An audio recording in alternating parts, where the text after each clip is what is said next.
Good evening, everybody, and welcome to Pocono Raceway as it plays host to the 8th race of the 4th season of the Dark Horse Racing Series. Getting ready for the three corners here at this very famed 2.5-mile speedway. You're getting to see just exactly what is going to play off the heels of what was a very exciting Homestead Miami race last week. I'm Seth Cole alongside of Matthew Rodriguez. Qualifying currently underway with several drivers still out there taking time. But Matt, this is the second time that these drivers in the Indy cars have taken to Pocono Raceway, so they've got a little bit of a playbook to be able to adhere to from last year. What are some of the things these guys, do you think, are going to apply from last year now to today's race? Well, I think really just the difficulty of the track here. Same as last season, it's really going to be a lot more of a high lane fest, as you would think. But passing is going to be a lot more deliberate. And I think when you have fresh tires, a lot of drivers are going to be trying to take advantage early on in the run, because later on in the run, I just don't think they'll have the grip to dive down to the bottom. That's kind of interesting. We got Nick DeGroot up there at the top of the board. We're still waiting for a couple of drivers that we know are going to be fast to go out there and lay down their lap times, including pole sitter from last season, Robert Maleska III. He was actually top of the board in practice as well. But interesting coming into this race, because I looked at a lot of the guys that we've talked about pretty much in the first 7 races of the season. DeGroot, Bennett, Wagner, Maleska, a lot of drivers that have gotten wins here in the first few races on the schedule. This has kind of been an Achilles heel for all 4 of those drivers, and the fact that some of them didn't even make the start last season, and those that didn't fare all that well. So does Pocono become kind of the equivalent factor here tonight for some other drivers that we might be used to seeing inside the top 10 actually making their way up to the front? I mean, I could easily see a lot of these guys. Henry Bennett, one of those guys I've been watching in practice, but I've just been scratching my head. How in the world have you been kind of driving this track? He's one of those guys I'm looking at. But always, there's kind of those dark horses in the field that we could talk about. I mean, remember Eric Schaus? He actually isn't in the field. But kind of think of that same mentality of guys that typically aren't strong at other tracks. Pocono isn't like other tracks. It's its own kind of breed where it's 3 different corners. So you can see some of these guys who maybe just they don't do that well at Homestead. They don't do that well at Watkins Glen. Maybe they can show out here. It's interesting you bring up Eric Schaus, as you mentioned, not in the field tonight, but we can kind of glean some information off of his win last season, which was his only win on the year, and the fact that he started that race, a 21-car field, from the 14th position, was able to finish P1. So, kind of that old adage, it's not where you start, it's where you finish. That definitely should give some hope to guys that may be starting this race with fast race cars outside of the top 10. Well, it's worth it to remember also last season that there was a little bit of late race contact between Eric Schaus and a few other cars.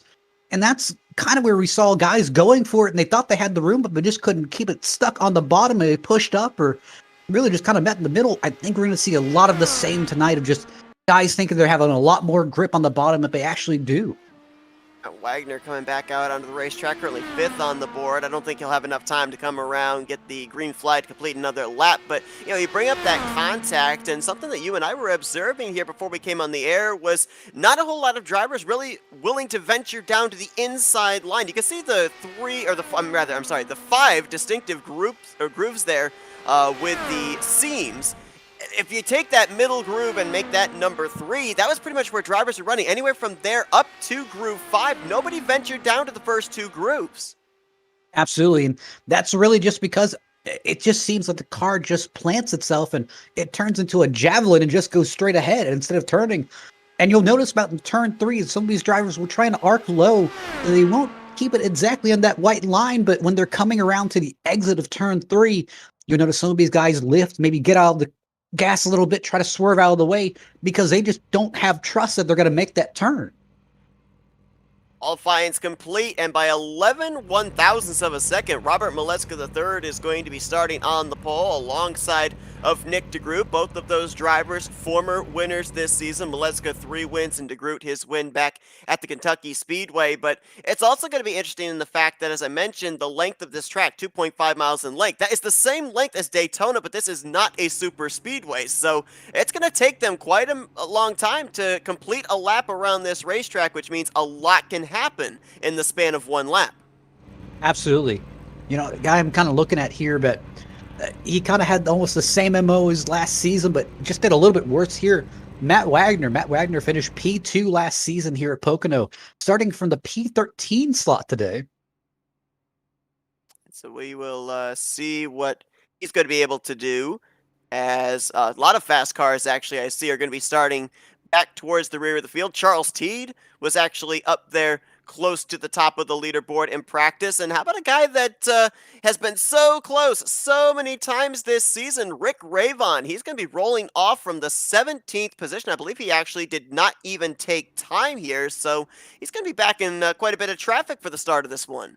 You know, I laugh to bring it up a little bit, but we have to look at Robert Milecka. I mean, for as much as his season can be considered, this is actually kind of defined as a slump for him. I mean, he's went 2 races. I mean, at Kentucky, he was outside the top 10. Homestead, he was P4. I mean, normally we see him up higher, maybe in the top 3. I know it's kind of crazy to consider it's a slump, but I mean, do you think he gets right back on it today, or? I mean, we've had several drivers that we've interviewed during the course of the last couple of weeks, and they've even stated the competition has stepped up. I mean, there have been fights all through the field from front to back, and I think Milecka's feeling that just as much as anybody. A lot of races last season, he was dominant. He was out in front for a good portion of.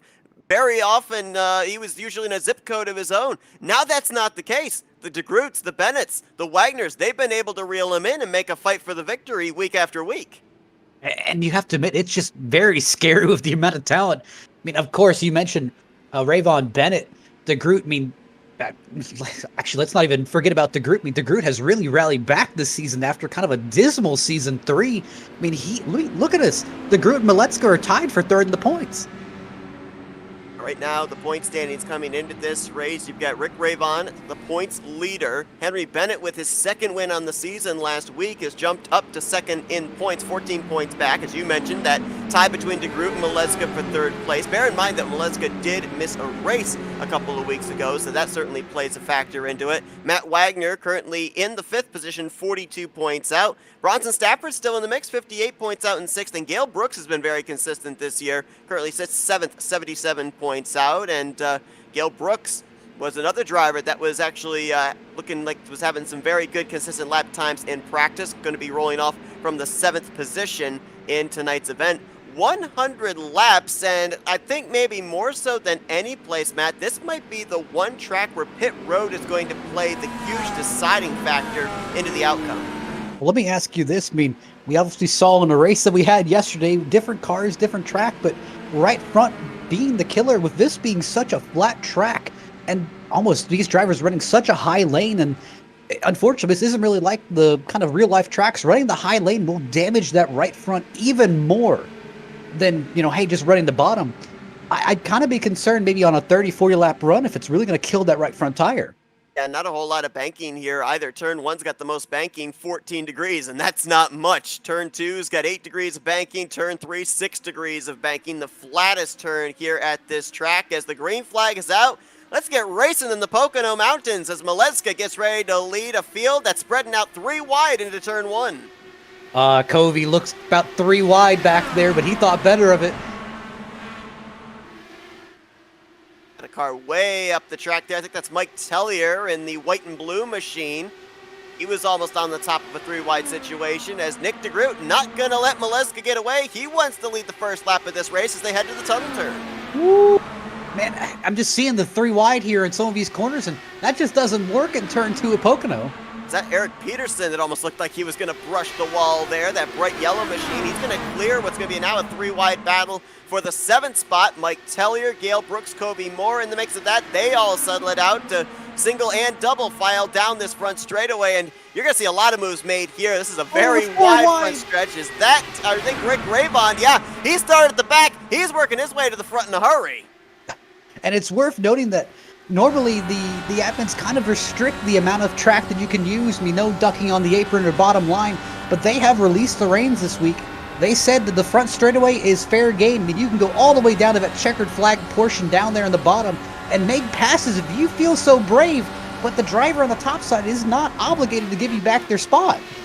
Rayvon kind of boxed in there with Bronson Stafford to driver's left. He had Mike Tellier just up ahead of him there, and now going to try and split the teammates up the middle there. That was a gutsy move. You see that at a super speedway, but not with Indy cars. That's usually something that can get a little dicey and usually not with positive outcomes. I mean, I think he's kind of in that mindset. He sees them singling, filing out in front of him. He thinks he needs to go. Now, I don't know why he chose not to qualify, but, you know, hey, to each his own. Maybe he just wants to make it a little bit more impressive when he comes up the field. Yeah, maybe. So far, starting back in the 17th position, has picked up 10 spots since the drop of the green flag inside the top 10 as Maleska tries the inside line through turn 3 to get the second position from Henry Bennett. Not quite going to be able to do it this time. Matt Wagner looking on as Nick DeGroot opens up about 4, maybe 5 car lengths back to the battle for second place. What a rally from Matt Wagner. I mean, 4 laps. Man started in 13th place, drove up 9 positions, all the way to P4. He is in striking distance of this lead. And I mean, you talked about the fact that he is the driver in the field here in the previous Pocono race that had the highest finish with Eric Schaus, the previous race winner, not here. Matt Wagner, the runner-up, would have the most information about what the car is going to feel like and what he has to do in the closing stages of this race. Man, I look back there on lap 4 in the beginning of the straightaway. I think that was Herrick, but Herrick decided to push it 3 wide on both the Smart IndyCar teammates, and looks like he may have hit the right front of Tellier. No actually damage or contact. Looks like it's going to cause a wreck out of that, but I mean, a lot of these guys, they're feeling that urgency. They're feeling like they have to go.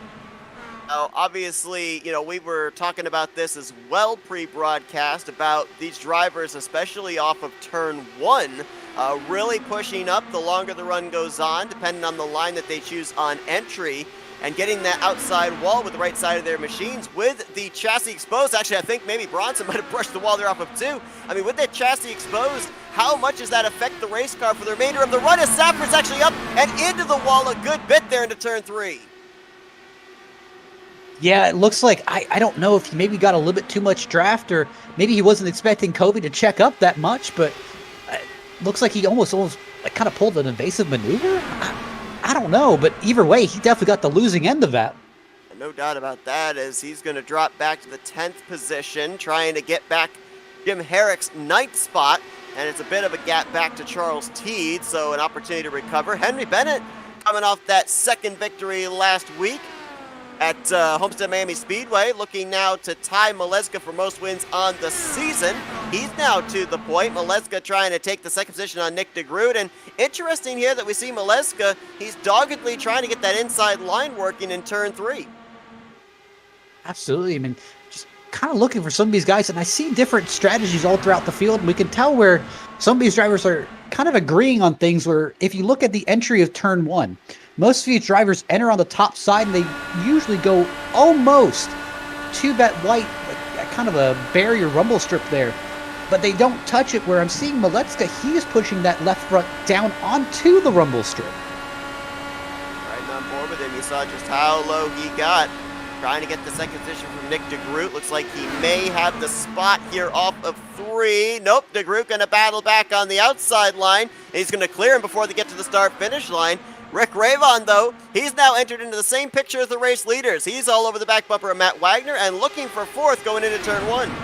You know, it's kind of worth it to mention, but that factory-backed motorsports team, I mean, just look at them. Kind of Nick DeGroot, Henry Bennett running together, and, you know, kind of got Robert Maleska to break up the party here, but again, they have been running pretty much a hot streak these last few weeks. Also got their teammate Kobe Moore back there in the 8th position. He's currently running about 3.5 seconds behind the race leader, as Rick Rayvon going to move up into the podium. Only took him 8 laps to work his way from 16th up to 3rd, and he's looking for more as he closes onto the back bumper of Nick DeGroot. Matt Wagner now looks to take advantage on Maleska to get the 4th position. Now, here's what concerns me about that move. I mean, you see him just charging up through the field. Obviously, 17th second, impressive. However, I'm kind of looking at this, and I'm wondering how much he burnt up his tires doing this. That would be the big question for me as well, because, you know, as we saw in practice, and we're kind of seeing here in race, for the most part, everybody is still running that middle groove through the corners. If you got a faster car and you're going to make a move, you're going to have to do it down on the bottom of the racetrack. We saw Maleska trying it earlier, and Rick Ravon has been using the inside line to make his forward progress. And to your point, don't have nearly as much banking down there, and you're going to heat up that right front a lot more running the shorter way around the racetrack. So if we continue in a long green flag run, it will be interesting to see just how far Rick Ravon can stretch it, as opposed to the others around him, as almost near contact between himself and DeGroot. Mike Tellier and another driver, Jim Herrick. That's over, I think, in turn 1. Let's go ahead and take a look back at this. Big hits for both of those machines. Honestly, I'm kind of looking at the incident at the moment. I almost want to say Tellier came up. Take a look here as Tellier's going to make the move. Herrick goes to throw the block. He was actually trying to make a move to the inside of Charles Teed. It looks like both Herrick came down and Tellier went up, but it's just kind of coming into that danger zone. I mean, we saw these guys entering turn 1, where you need to be on that high line and you need to kind of avoid that shallow entry. You're going to turn into basically a really expensive lawn dart entering 1. I'm a little bit divided on that one. I understand trying to go for position, but man, I don't know how you would have entered that turn. Did Herrick know that Tellier was there? Because it looked like he was focused out the front to be able to get the run and make the move on Charles Teed. Then you had Mike Tellier making the move on his inside. I almost wonder if Herrick thought that the 97 might actually back out of the 3-wide situation. It could have been that, or again, maybe he just didn't see him. I mean, I'm kind of looking from Herrick's onboard, Herrick's cockpit, and I'm kind of seeing, I mean, hey, you see Charles Teed out to the right of your kind of field of vision. You're kind of focusing on that. Tellier trying to limp that car back to pit road. Save the time spent if he were to call a tow. Undoubtedly, as you can see, the suspension issues, trying to yank that wheel to the left to get it to turn. That's going to have fast repair written all over it. Same will... Man, look at that. For Jim Herrick. Look at that Herrick machine. He is cranking that wheel all the way to the right just to get it to drive straight. Still trying to limp that thing around. He's losing a lap here under pacing, as the race leaders and the pace car are actually gone around him. And he'll bring that, it almost looks like a go-kart, to be honest, with no front wing and no rear wing, to pit lane. Pit road open. We got a number of drivers that have hit the pit road here. A couple of drivers electing to stay out, but Henry Bennett's going to give up the top spot to head for pit lane. Yeah, it looks like at the result of this, it would be Herrick and Tellier 1 lap down. And obviously with Herrick kind of holding up the field there, that will shuffle out these pit stops a little bit, because some of these drivers, they couldn't pass him without getting a black flag. 2 drivers that elected to stay out, Nick DeGroot and Matt Wagner, so looks like they'll be the ones to lead us to green. Bennett wins the battle off pit road. Rick Ravon and Robert Maleska III are the top 3 leaving pit lane, so they will complete the top 5 when we go back green. 12 laps in, and theoretically, 10, 11 green flag laps. Do you like this call on the part of the 89 and the 11, or are they going to be sitting ducks on this upcoming restart? Here's always my take is, if I have a chance to early in the race to get tires, get fuel, prep myself for a longer run, I always want to take that opportunity, just because, hey, I don't know when this next caution is going to be. I don't even know if there's going to be another caution. And this could easily make my 2-stop strategy just a 1 stop to the end of the race. Not saying that this is going to be a 1 stop, but hey, this could make my life easier later on down the line of adding less fuel on that final pit stop to get to the end. I'm not a big fan of it. I understand why they did it, but I'm not crazy for it. Bear in mind that both DeGroot and Wagner were drivers that took part in the Pocono race last season, and as stated earlier, these would be guys that already have a playbook in place, have some ideas of strategy they can play out here during the course of this 100 lapper, and this may have been possibly a page that they saw somebody do something like this last season, or may have done it themselves last season and are trying to do it again. Could be a race-winning strategy even as early here as the first 15 laps of the race. Ooh. I can see some differing strategies here easily. Well, I mean, why don't we actually find out from the driver? See if maybe we can get inside the head of one of these guys and see what the strategy call is here. What are their plans for the upcoming restart? Let's see if we can dial up the second place running, Matt Wagner. Matt and Seth up here in the FRM booth. You got us? We got you there, good buddy. Well, man, you're running second right now. We see you playing a little bit of strategy, so we're kind of curious. 12 laps into this, most everybody hits pit lane to get fresh Firestones, but you elect to stay out. Is this about gaining track position, or do you have something in mind for a later strategy?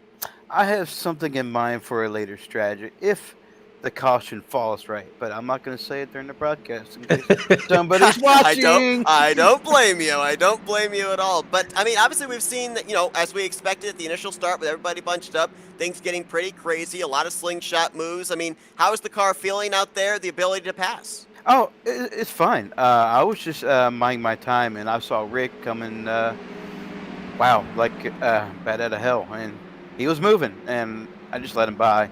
It's able to pass. It's a great feeling, good car, good setup. I love it. All right, Matt, we're going to go ahead. Oh, go ahead. You're fine. we can stay here and go green. No. Got to give you focus. Pulling SRX here. Yeah, you're fine, dude, bro. I'm just having a good time here with these guys, and just proud I get to race with Nick and Henry every week. It's been fun. It's been a nice turnaround for me, so I was hoping to keep the trend going. Here we go.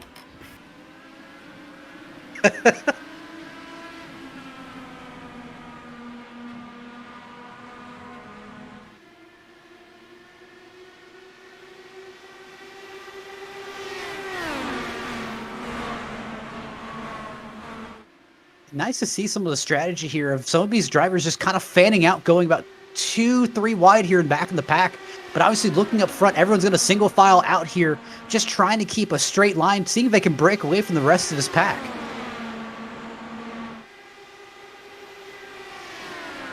As we look back here through the field, noticing that AJ Hobson, Covey Moore currently battling for that 8th position. Covey's got that inside line, which is not the preferred line, but AJ Hobson on that outside trying to make it work.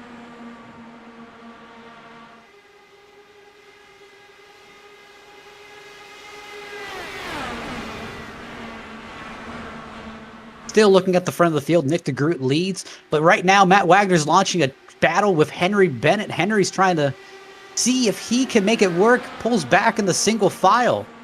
Looking back, Rick Ravon obviously trying to continue that good run, got a good pit stop out. He is one of the first cars on fresh Firestones, as Seth said it. Be Henry Bennett, who would be the actual first car on new tires. Now, you got to remember, Wagner and DeGroot are running a reduced fuel load here at the moment.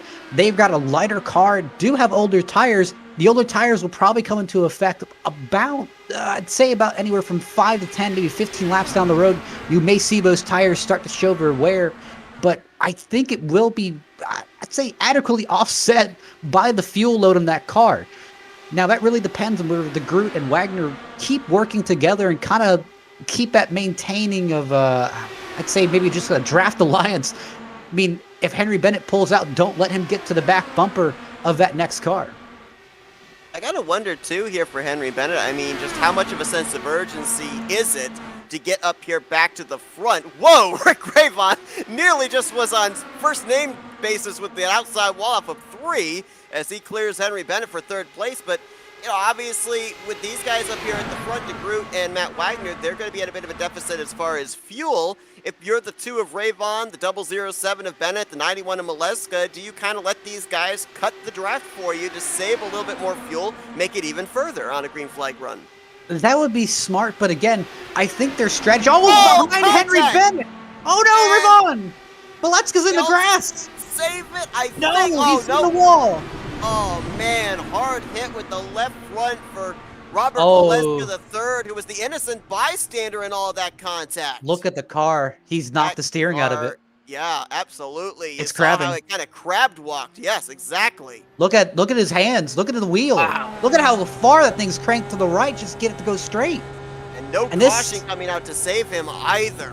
This is where it gets dangerous when you start slowing down, because then the rear end of the car can catch up to the front end and spin it out real fast. Now, the saving grace is that this is a big track, but I even with the low amount of speed he had to carry there through 3 to make sure that thing was going the right direction, he's going to undoubtedly lose at least 1 lap. And oh, that is such a tough break because, like I said, the contact was between Henry Bennett and Rick Ravon. Maleska was kind of the innocent party trying to make his way by both machines, and he's the one that got the most damage out of it. Let's kind of go back and review kind of Henry Bennett's car. I mean, we saw the damage that was on Maleska's car. Obviously had wing damage, but the front end was kind of knocked off, at least with steering wise. But looking at Henry Bennett's car, I'm not really seeing any damage on any of the kind of the floor panels, or I mean, even the bodywork looks fine. I am noticing a little bit of damage on the rear spoiler on the left side.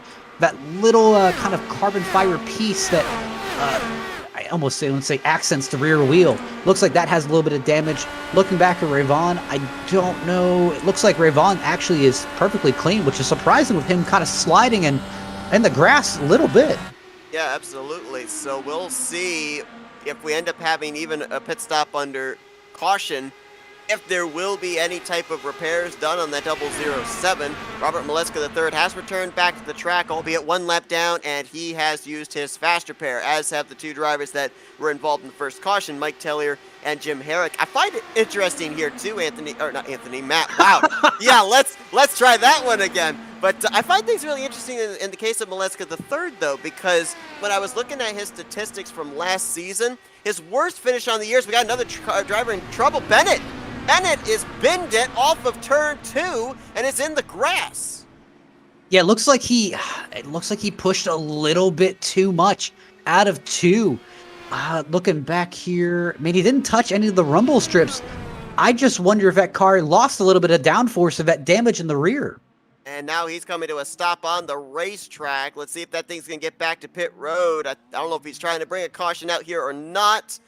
No oncoming traffic, so he is going to make it onto pit road. No yellow going to come out here for Henry Bennett. That's 2 drivers, the only 2 multi-time winners on the season that have run into issues here in the last 3 laps. But real quickly here, before anything else breaks out, I'll go back to my point about Maleska III. His worst finish last season was 31st, and that was at Iowa Speedway. His second worst finish was 10th place, and I know that people are thinking, well, 10th place isn't a horrible finish. When you consider the numbers he put up, it was kind of a mediocre run for him, and it was here at Pocono. So this has not exactly been a track that he's had good luck at in the past 2 seasons.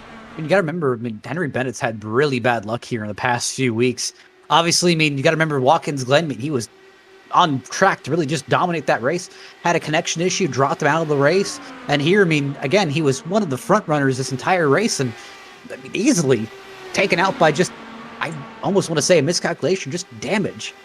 They bring up that Watkins Glen, with his win last week at Homestead. Had he not had the Watkins Glen issues, more than likely we'd have been talking about him as the points leader coming into this race, because he's still within striking distance with that victory, 14 points behind Rick Ravon for the top spot. But Ravon has, without a doubt, been the most consistent driver here in the first 7 races of the season, and he's going to move up another spot, put him P2 as he finally gets by the somewhat older tires of Matt Wagner. But very impressive here for both DeGroot and Wagner, how they've been able to keep themselves up here with 12-lap older tires than everybody else behind him.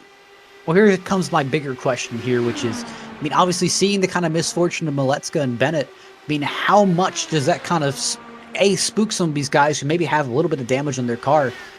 And then also, the second thing that makes me worried is, I mean, they had a strategy going on the pit road. How much does this change that strategy, and what do they have to do to kind of get back on it? Or are they really just hoping for a caution at this point? Yeah, and you got to think, too, the field getting really spread out right now. We've got little battles here and there, battle for second, battle for fourth, but there's a lot of gaps between those battles and the next battle behind them. The likelihood of a caution coming out is slim to none. Bear in mind, though, we were rather spread out when we had the contact between Tellier and Herrick for our first and only caution up to this point. So, well, let's go a lap down. Henry Bennett a lap down. If we do not see a caution at this point in time, there's really no strategy for them to get back in the lead lap, is there? I hate to say it, but I don't foresee a strategy for them to get back on the lead lap. I mean, obviously, they will most likely get back on the lead lap under green flag pit stops when the majority of the leaders come along, but I don't know. Change up here for the 6th position, I believe it was. Charles Teed making his way around AJ Hobson, and you got to look at the point standings here now with what's transpired in the last 5 laps. You've got drivers inside the top 5 in the standings like DeGroot, Ravon and Wagner, I mean, those guys all came in first, third, and fifth in the overall points, but with Bennett and Maleska now finding themselves one lap down and outside of the top 10, there's other drivers like Eric Peterson, Gail Brooks. These are drivers that could take advantage, Jim Brooks as well, and be able to work their way up into the top 5 heading into next week. I mean, it's kind of funny you mentioned, just drivers who've actually kind of lucked out with this situation here. Obviously, Nick DeGroot and Matt Wagner, they're just loving this because that was their main competition. Obviously, Rick Revon, extremely fast, but I mean, these two, as you hear, at least I heard over the radio, that Nick DeGroot's coming in this time to pit, and that's a bit early to me, to be honest.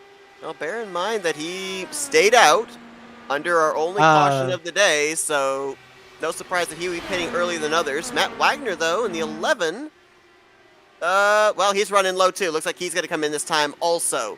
As, boy, you got to really get that thing mowed down. You got all of that access area to be able to get to pit lane. You got to make sure you don't put yourself into a false sense of security of, hey, I can attack this a little bit harder than I would expect to, because the last thing these drivers want is a speeding penalty, especially with 2 of their top 5 competitors in the points hitting issues here.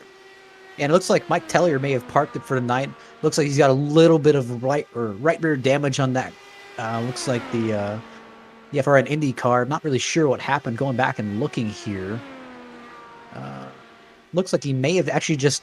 Oh, looks like Haisong may have just tapped him just a little bit and just sent the car on a round. Let me look at Haisong here to see if he has any front end damage.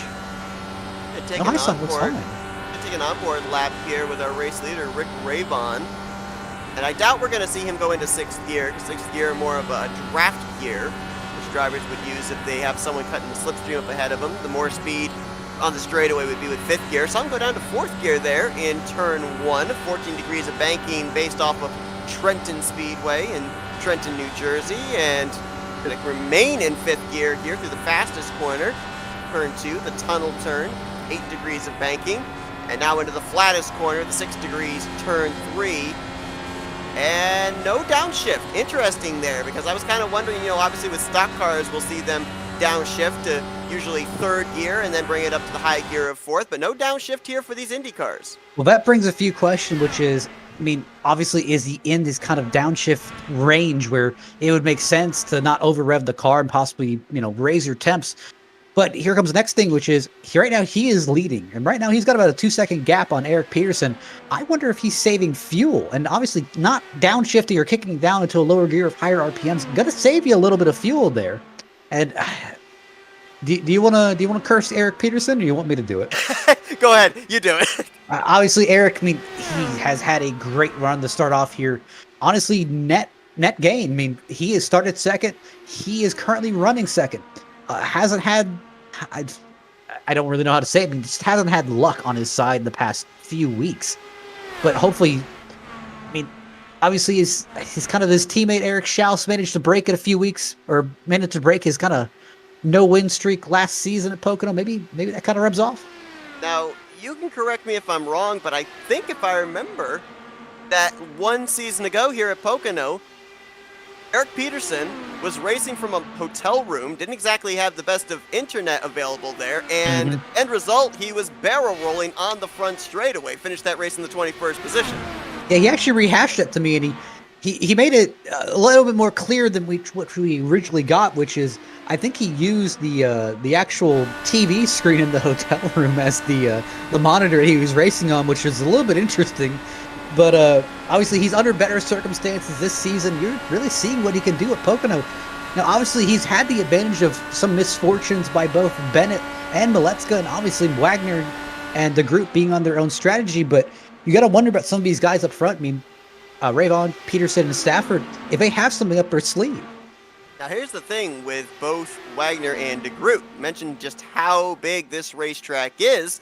When they came down, completed the green flag pit stops, they came out ahead of the race leader. So they are still on the lead lap, currently in the 11th and 12th position. So they don't have to worry about a caution saving them, because if this thing continues to go long green flag run, they will then cycle back up to the front when all the drivers that pitted about 20 laps ago come down pit road for their first cycle of green flag pit stops. On the flip side, though, you've got Maleska and Henry Bennett, who got trapped a lap down because of just how long it took for them to even get back to pit lane, let alone get the damage repair done when they finally got to their pit stalls.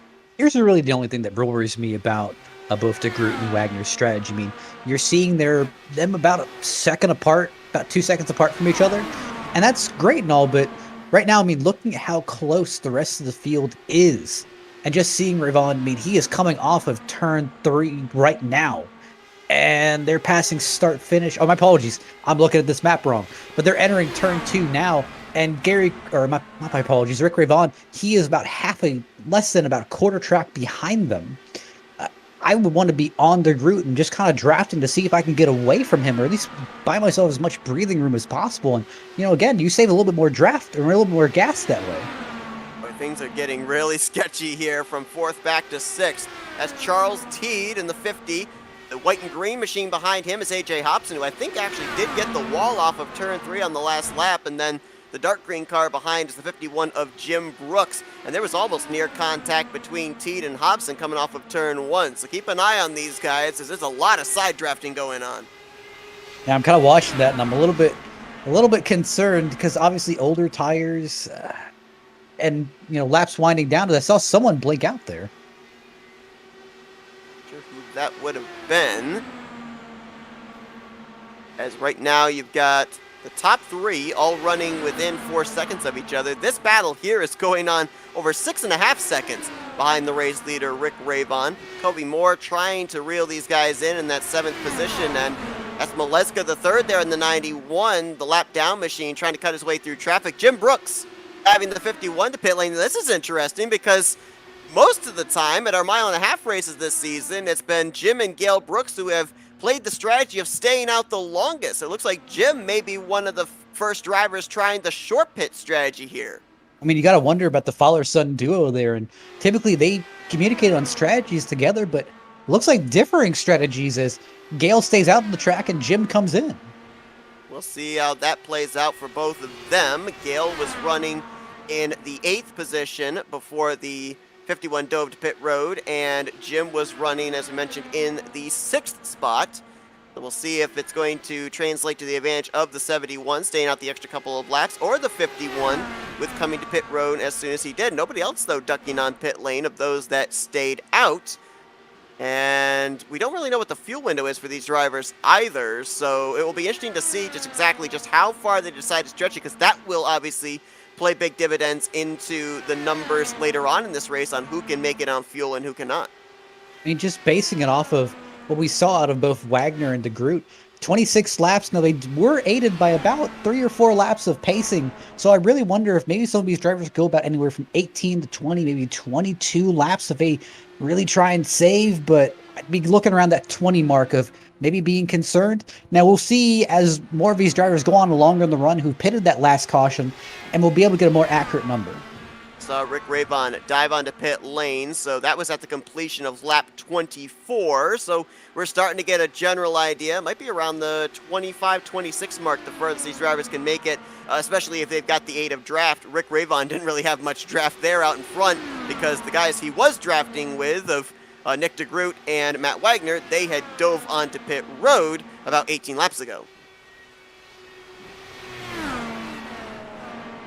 Like we've got Scott Rankin here in the booth with us here. Now, Scott, I mean, the green flag pit stops beginning, and with the pit stops taking place here, if we have a target lap of around 25-26 laps, that would mean that these guys are going to have to come to pit road at least 2 more times before the conclusion.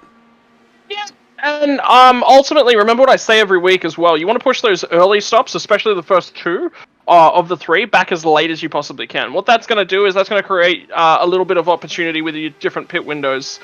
I'm actually just starting to get some calls on the radio that AJ Hobson's on his way to pit road this lap. I think Eric Peterson just said he might be on his way to pit road as well. So whilst my data sort of catches up here, look.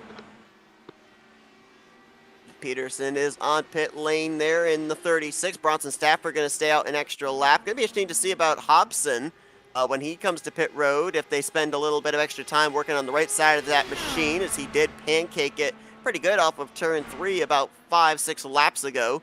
He's on pit lane now. Kobe Moore, Dylan Moskowitz coming to pit lane. So only 3 drivers pretty much left to complete this cycle. If we do stay green as well here, I'm looking at Henry Bennett and Robert Mileska III. I mean, these guys are about 4-5 laps for Mileska, about 8-9 laps for Bennett, off sequence from everybody else. They'll have a number in line.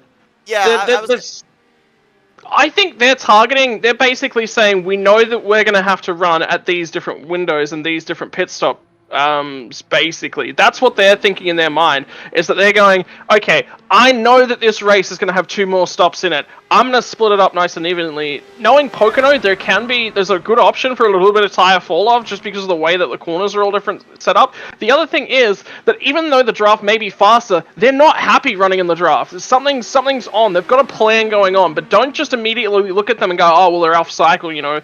It could be playing to a specific plan for these guys. Haisong now going to be the interim race leader. He's still yet to come to pit lane, as is Gale Brooks running right there behind him. Looks like those two may be diving for pit road this time by. And Gale Brooks trying to see if he can jump the gun before they even get to the commitment line. Try and pick up a spot that way. It's a little bit risky, but it may pay off. Yeah, I mean, pit road entry it's one of those spots. I mean, when do you do the majority of your braking around a track like this? It's on pit road entry, so skill on the brakes. It's so difficult to get these Indy cars wound up, especially if they're in an Indianapolis-style configuration with their brakes and the way that they set those up. Pocono's a little bit different, though. Pocono, you're trying to use a little bit of brake right throughout the lap. So getting onto pit lane, these guys will already have a little bit of a warmer brake temperature, and they'll get to pit road a little bit easier.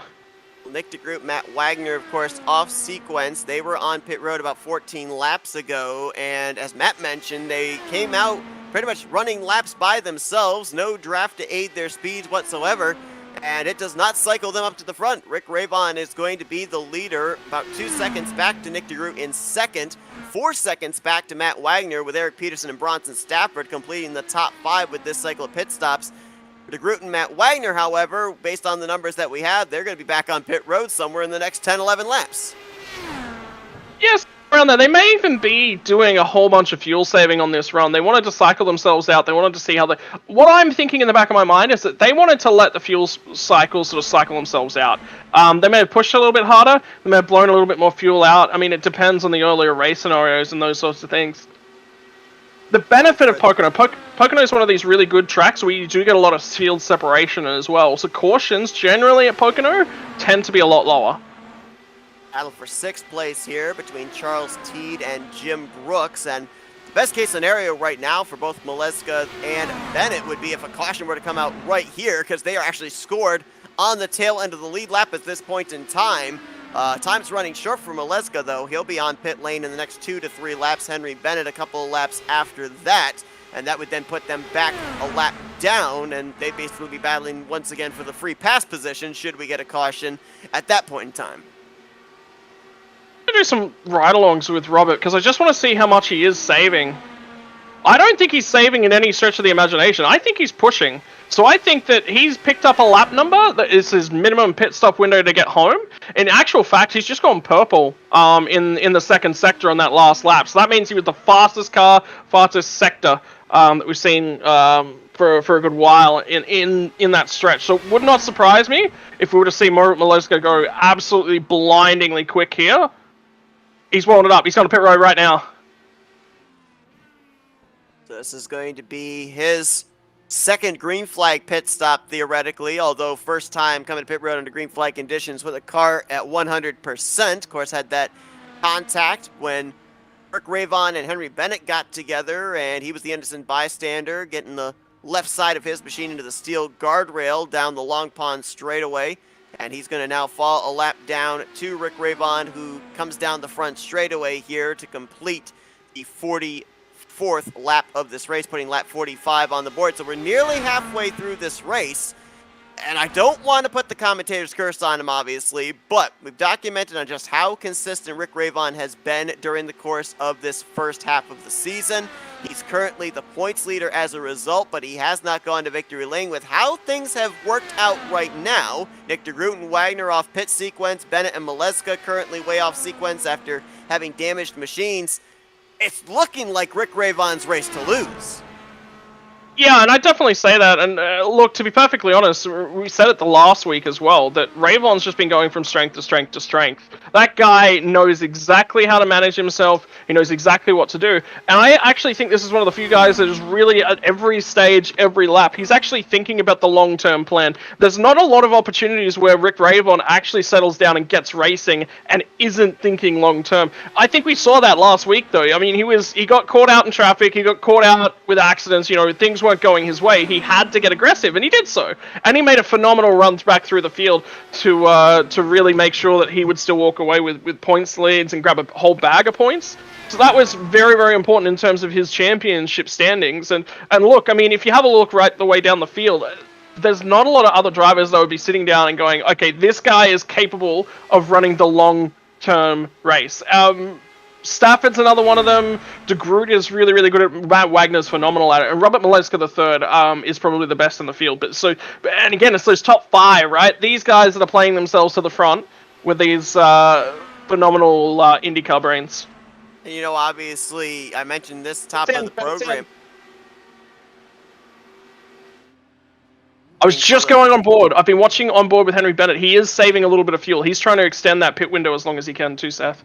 So he's in from the 13th position. He's obviously going to lose a lap here. Here comes the 2 down the front straightaway, but depending on what happens in the next 25 laps or so, could find himself back in the lead lap, maybe get himself a break with a caution coming out. Got a battle actually brewing here for 3rd place, I noticed too. Eric Peterson trying to get the draft on Matt Wagner's. They went way down to the inside of the front straightaway. That's the brewing battle for 3rd place, but if Rick Ravon pulls this off, it will be back-to-back seasons where the race winner at Pocono started from outside of the top 10. Last season, Eric Schaus rolled off from P14, and we don't know the circumstances of why Rick Ravon didn't set a time in qualifying, but he started this race all the way back dead last, 17th place, and worked his way up to the front. So I don't know what it is about Pocono, but track position just doesn't seem to really be that much of a factor as it usually is at a lot of our other mile-and-a-half tracks. I'll give you the lowdown for it. 3 corners, 3 different styles of corners, right? So you ultimately know there is no way for a driver to be the perfect driver in all 3 corners. They all require different lines, different setups, different applications of the throttle. Ultimately, I would expect you to be really, really good at one of the corners and maybe middle of the pack at one of the other corners. You know, you're going to have a great corner, you're going to have a middle corner, and you're going to have a bad corner. That's generally the way that Pocono plays itself out, where you're going to feel a little bit unsteady, unstable. The other thing is, Pocono is one of those tracks that you can just overtake at will. I think Rick Ravon did probably the best thing for his race by starting at the rear end of the field, and the reason actually for that is keeping an eye on Wagner. I think Peterson's got him here. Indeed he does. Down into turn 1. Looks like Wagner may just back out of this and let Peterson have the spot, so move the 36 up to P3.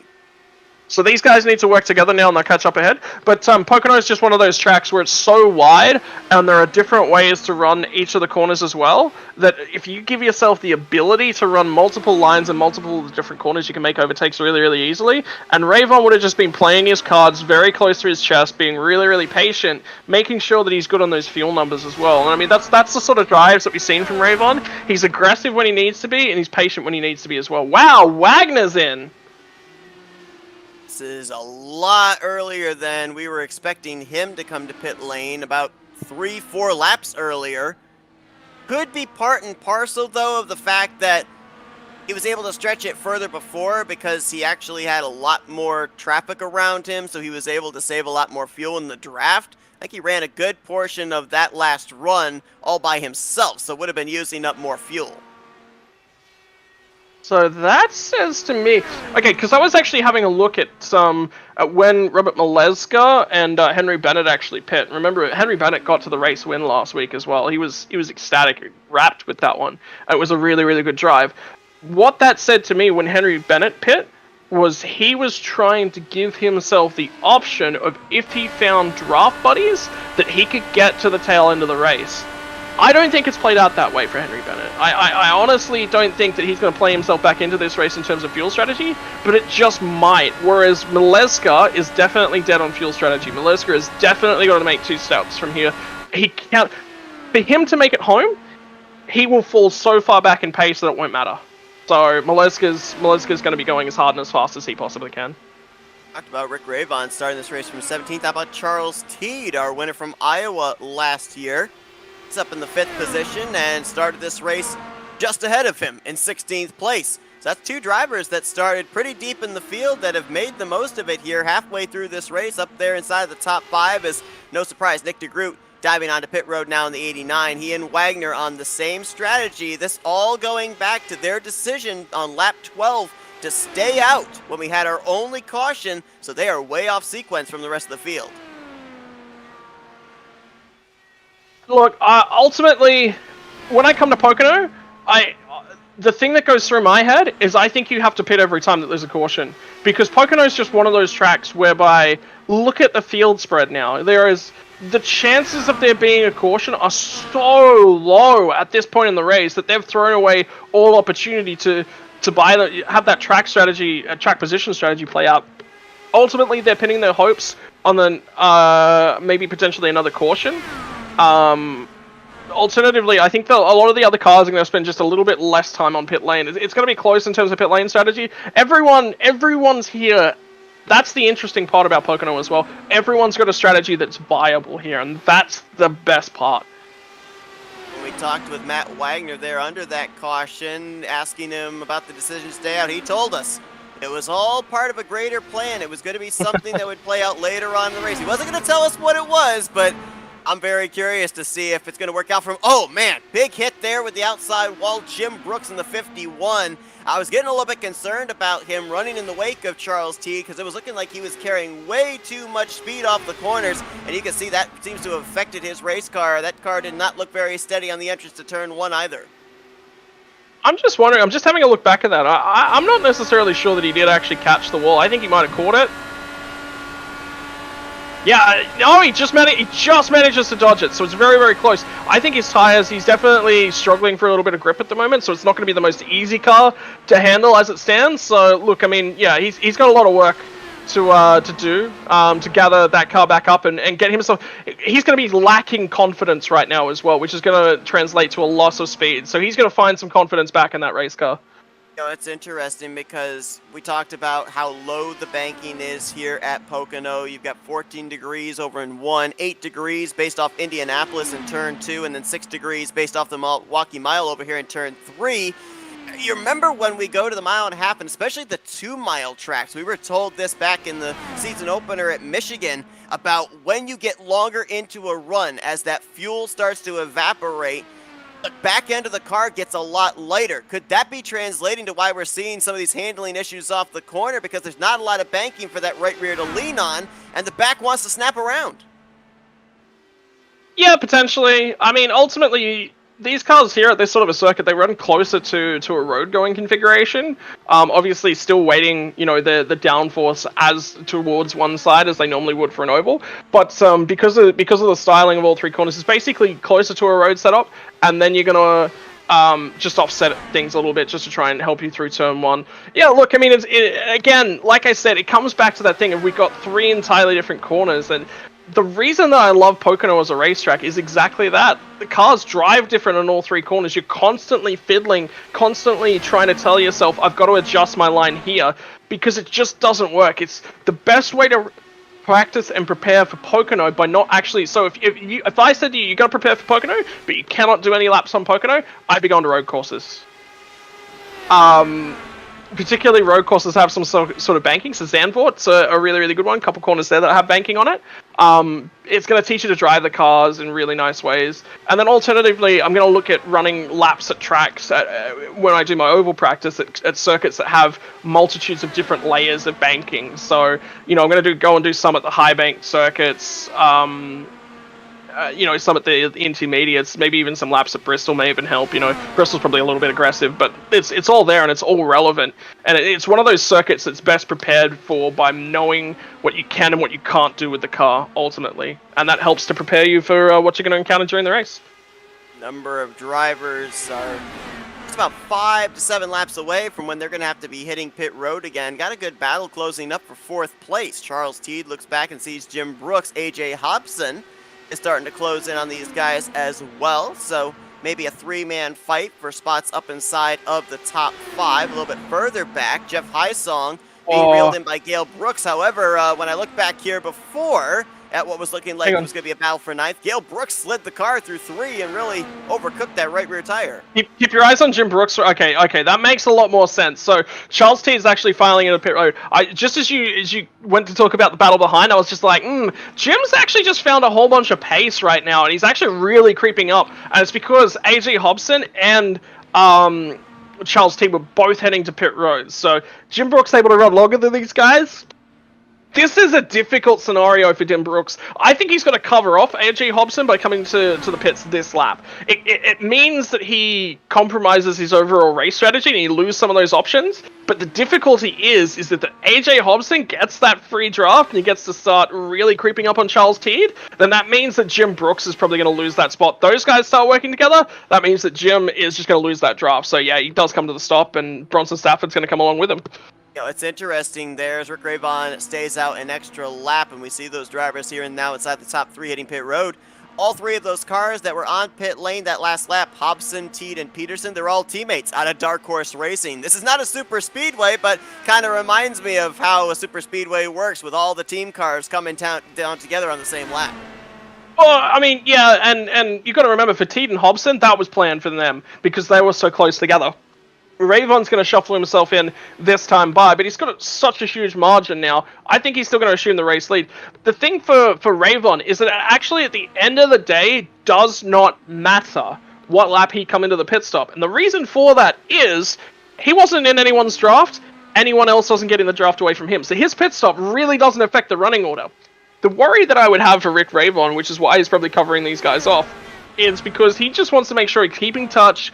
He's managing his race gap to the guys like Nick DeGroot, to Eric Peterson that were just behind him, and Bronson Stafford as well. He's lost a lot of eyesight on Nick DeGroot, Eric Peterson, so that him pitting now, I think he's gone as far as he possibly can, but at the same time, I think as soon as he saw Stafford pit, I think he had to come because he really needed to keep the measure of everybody else.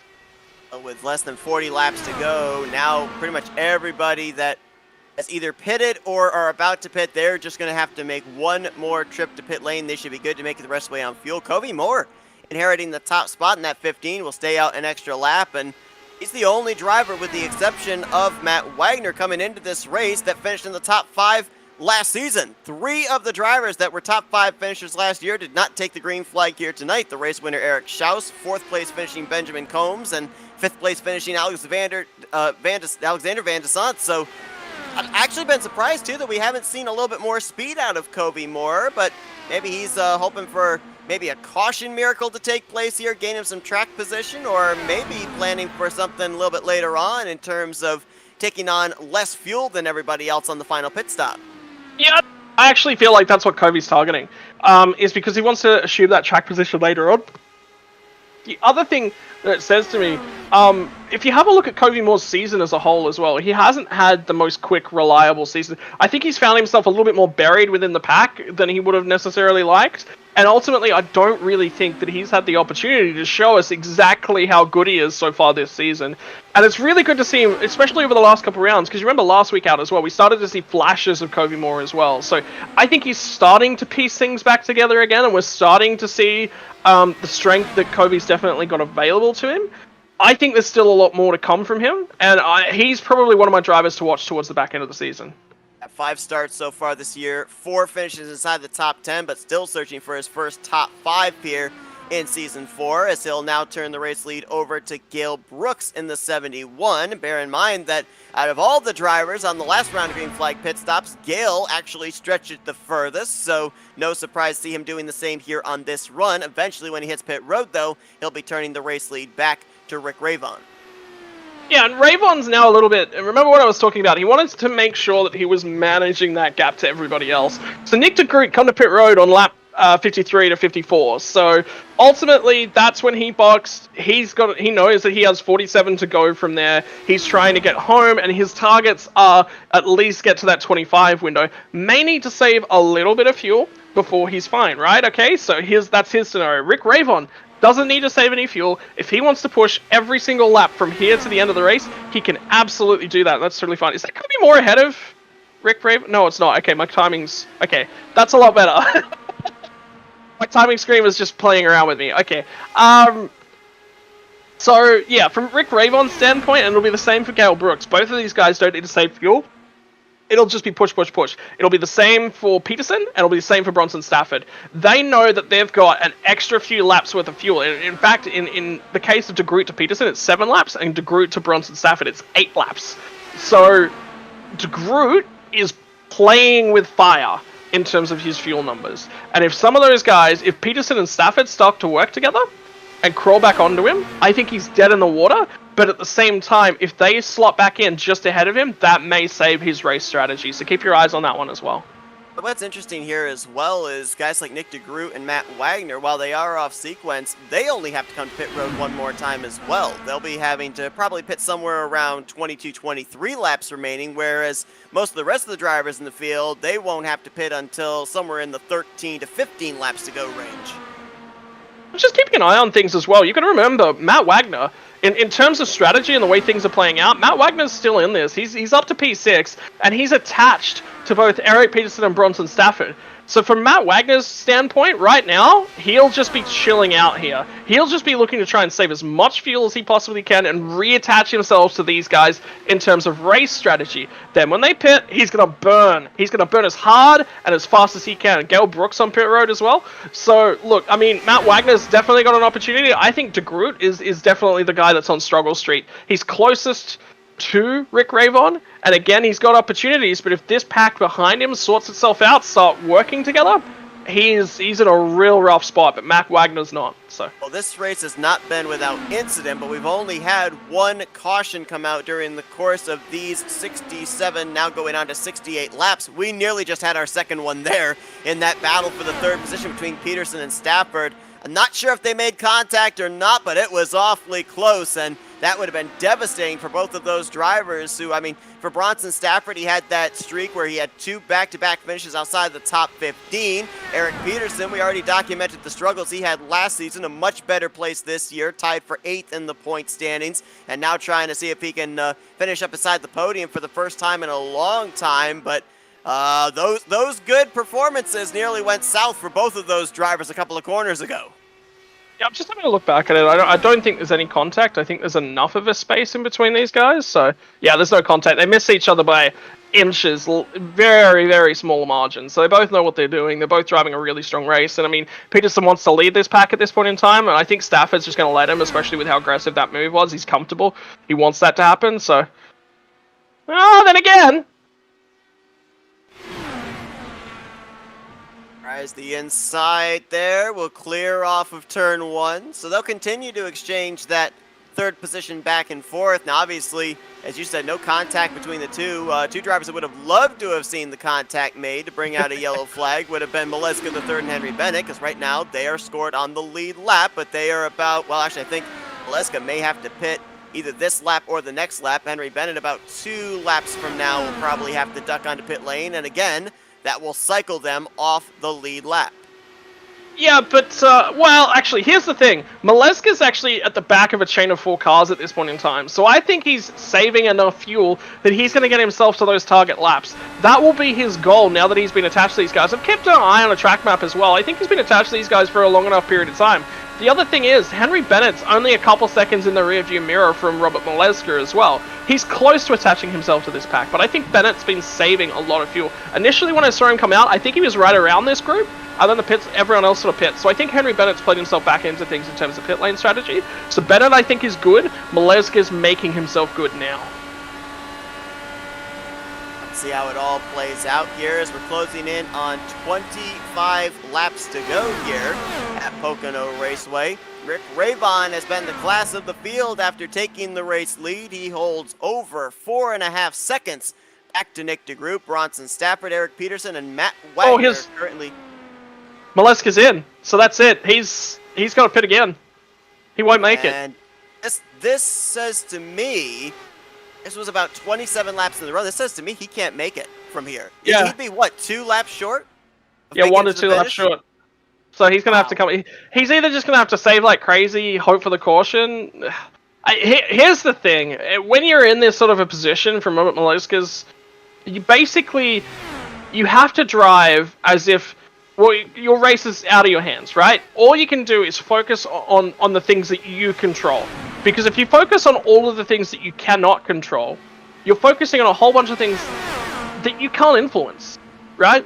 What he's got to do is he's got to keep his mind on what he can do to get himself back into the race. And from here on out into the race, I think he's just going to turn it down and make sure that he can make it on field.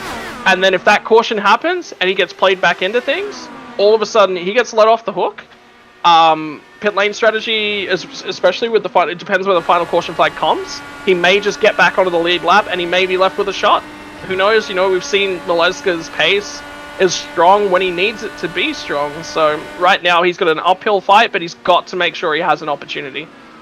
Saw Matt Wagner make the pass on Eric Peterson, so move him up to 4th place. Peterson back to the 5th position, as now looks like Henry Bennett's backing out of the throttle and he's hitting pit road this time. Right now with him, well actually no, he might have just been backing off the throttle to save some fuel. No, Bennett's just cycled through, so Bennett's just come out. Oh, yep, you're right. Okay, so with him pitting, though, I mean, he ran about 27 laps, I think it was there. So he's of the thought that that was his last pit stop of the day, I think. I think he would be a driver that would be... He'll make it happen. Yeah, so he's thinking about at least just finishing on the lead lap. I don't know if he'll really pick up a lot of spots with this strategy. I think that most drivers, when they duck onto pit lane here for their final stop, they'll still be able to leapfrog him, but... we've seen stranger things happen. If Bennett is able to at least keep himself on the lead lap when all these other drivers complete their pit stop in the closing stage and the caution comes out, he doesn't have to rely on a lucky dog to get himself back in the lead lap. He'll be caught back up to everybody else. Yeah, and the other thing is, what Bennett's race is right now is it's against Maleska, right? So ultimately, if Maleska has to make another stop, Henry Bennett gains 1 spot. That's a win, right? That is to be a championship contender, these kinds of races do happen. You have to minimize the damage that you can possibly do to your championship hopes. So what this will be, from Henry Bennett's standpoint, is he's sitting down and he's saying if he makes it from this point, picks up 1 spot, it's over Maleska, so even in a bad round for him, he still beats Maleska. That's a great finish for him in terms of what he could do, right? Whereas Maleska, I think Maleska's just overdriven tonight. I think him missing that fuel window by 1 lap is a big issue, because if he doesn't miss that fuel window by 1 lap, he beats Henry Bennett here. Not by much. I think these guys will fight it all the way out to the line, but he does miss that window, and that is a big problem for him. The other opportunity here for Maleska is he's in a pack right now. He's got a really strong opportunity to save a lot of fuel, and everyone else is starting to serve their final stops because they know they're in the window. That window is open. Saw Matt Wagner pit the lap before. Nick DeGroot and Charles Teed pitting this time around. You bring up a really good point there as well about picking the battles based off the circumstances. For Bennett, he's realizing it's kind of a mano-a-mano between himself and Maleska of who gets the best finish here today, because, you know, based off the IndyCar point system, that one position, those couple of points that you gained here at Pocono, could be a huge difference maker into the championship battle when we get to the season finale at Indianapolis. That's what you got to think about, is that at the end of the season, if you lose by a couple of points, I would be pointing back to this round. And I wouldn't necessarily go, oh, I finished outside the top 10 at this round. I would be going, I could have just finished 1 place higher. And it's particularly for Maleska, who's had some phenomenal starts so far this season. I think Bennett's... We've just seen the first flash in the pan in terms of Bennett's real pace and real abilities last week. And he's got to be targeting, you know, top 5 finishes every week, I think. I don't think Bennett needs to go out there and win every race. I don't think that's the best thing for him to be thinking about. I think he just needs to be finishing as best as he possibly can every week with a minimum target of P5, and that'll give him a shot at the tail end of the season. Whereas Maleska, we've seen a couple of horrid rounds from Maleska. We haven't seen some great rounds. Maleska needs to now start turning the wicker up a little bit, and I think he's going to take it back to Rick Ravon, because Ravon's just been quick and consistent, and it's that second part that has been the differential here. Yeah, both Maleska and Bennett going to be losing some pretty valuable points to Rick Ravon as things stand right now. Ravon looking for his first win on the season, which would make him the fifth, I believe, different winner in the first 7 races on the year. No correction, it'd be the 4th different winner. Oh, I was right, 5th different winner in the first 7 races on the season. I'll get it right eventually here. What? Maleska's won 2? Who's the other double 3, winner? Bennett's won 2. Oh, there you go, okay. Wagner and De Groot have each won 1 apiece. Yeah, so, look, I mean, it's exactly what I said. You know, Maleska's come out and he's won races, but I think it's been the races where he hasn't won that have been some big question marks over Maleska, and those are the questions I want answered next week from Robert Maleska is can he was consistent last season. He came out and absolutely dominated consistently last season. I think the competition stepped up here this season. Maleska's teammates hitting pit road there, Jeff Heisong and Dylan Moskowitz, both have had relatively quiet days. Jeff Heisong at one point was running up inside the top 10 around the 8th position, but then he kind of faded out, and Dylan Moskowitz has been very rare that we've seen him up inside the top 10 here today, been kind of hovering around 11th through 13th for the majority of this one. Looks like some more drivers on pit lane, yeah. Bronson Stafford in, Kobe Moore is in. I mean, obviously all these drivers trying to stretch it as far as they possibly can to take on the less amount of fuel. Others, though, feeling that the undercut with the fresh tires might be more of an advantage. I think for Rick Ravon, though, he's more the latter than the former. He's going to try and have as short a pit stop as possible. Well, the thing is, from Rick Ravon's perspective, is that he's got such a big lead back to Eric Peterson. It's nearly 10 seconds. Right now, he's just staying out and making sure that if a caution happens, he's covered. You know? Rather than coming in and potentially playing into everyone else's hands. Don't you see Robert Maleska say he was pitting? I think Maleska's coming back in. He might be actually pitting now rather than pitting with 2 to go. As we calculated, he could not make it to the finish of this race without hitting pit road at least one more time. And you talk about the possibility of Rick Ravon, you know, strategizing in case a caution comes out. We've only got 5 cars on the lead lap right now, so that means we would only theoretically have 6 with the addition of the lucky dog if we end up having a late race restart. Well, plus waiver rounds, because you would get those I mean, potentially there's potential for the 5 cars that are still on the lead lap, other than Rick Ravon, to just not pit. But Ravon's just gonna stay out. Like, he doesn't. The thing in Ravon's head right now is that what does he gain by pitting? Nothing. What does he lose by pitting? Nothing. So keep running it. Whilst ever you're not gaining or losing anything, just stay out. There is no reason for him to come to pit road yet. Here's the interesting thing, too. Just the pace he is setting. That last time by, 42.378. His fastest lap was a 42.25. So he's only running, what, maybe a 1/10.5 slower than his fastest lap?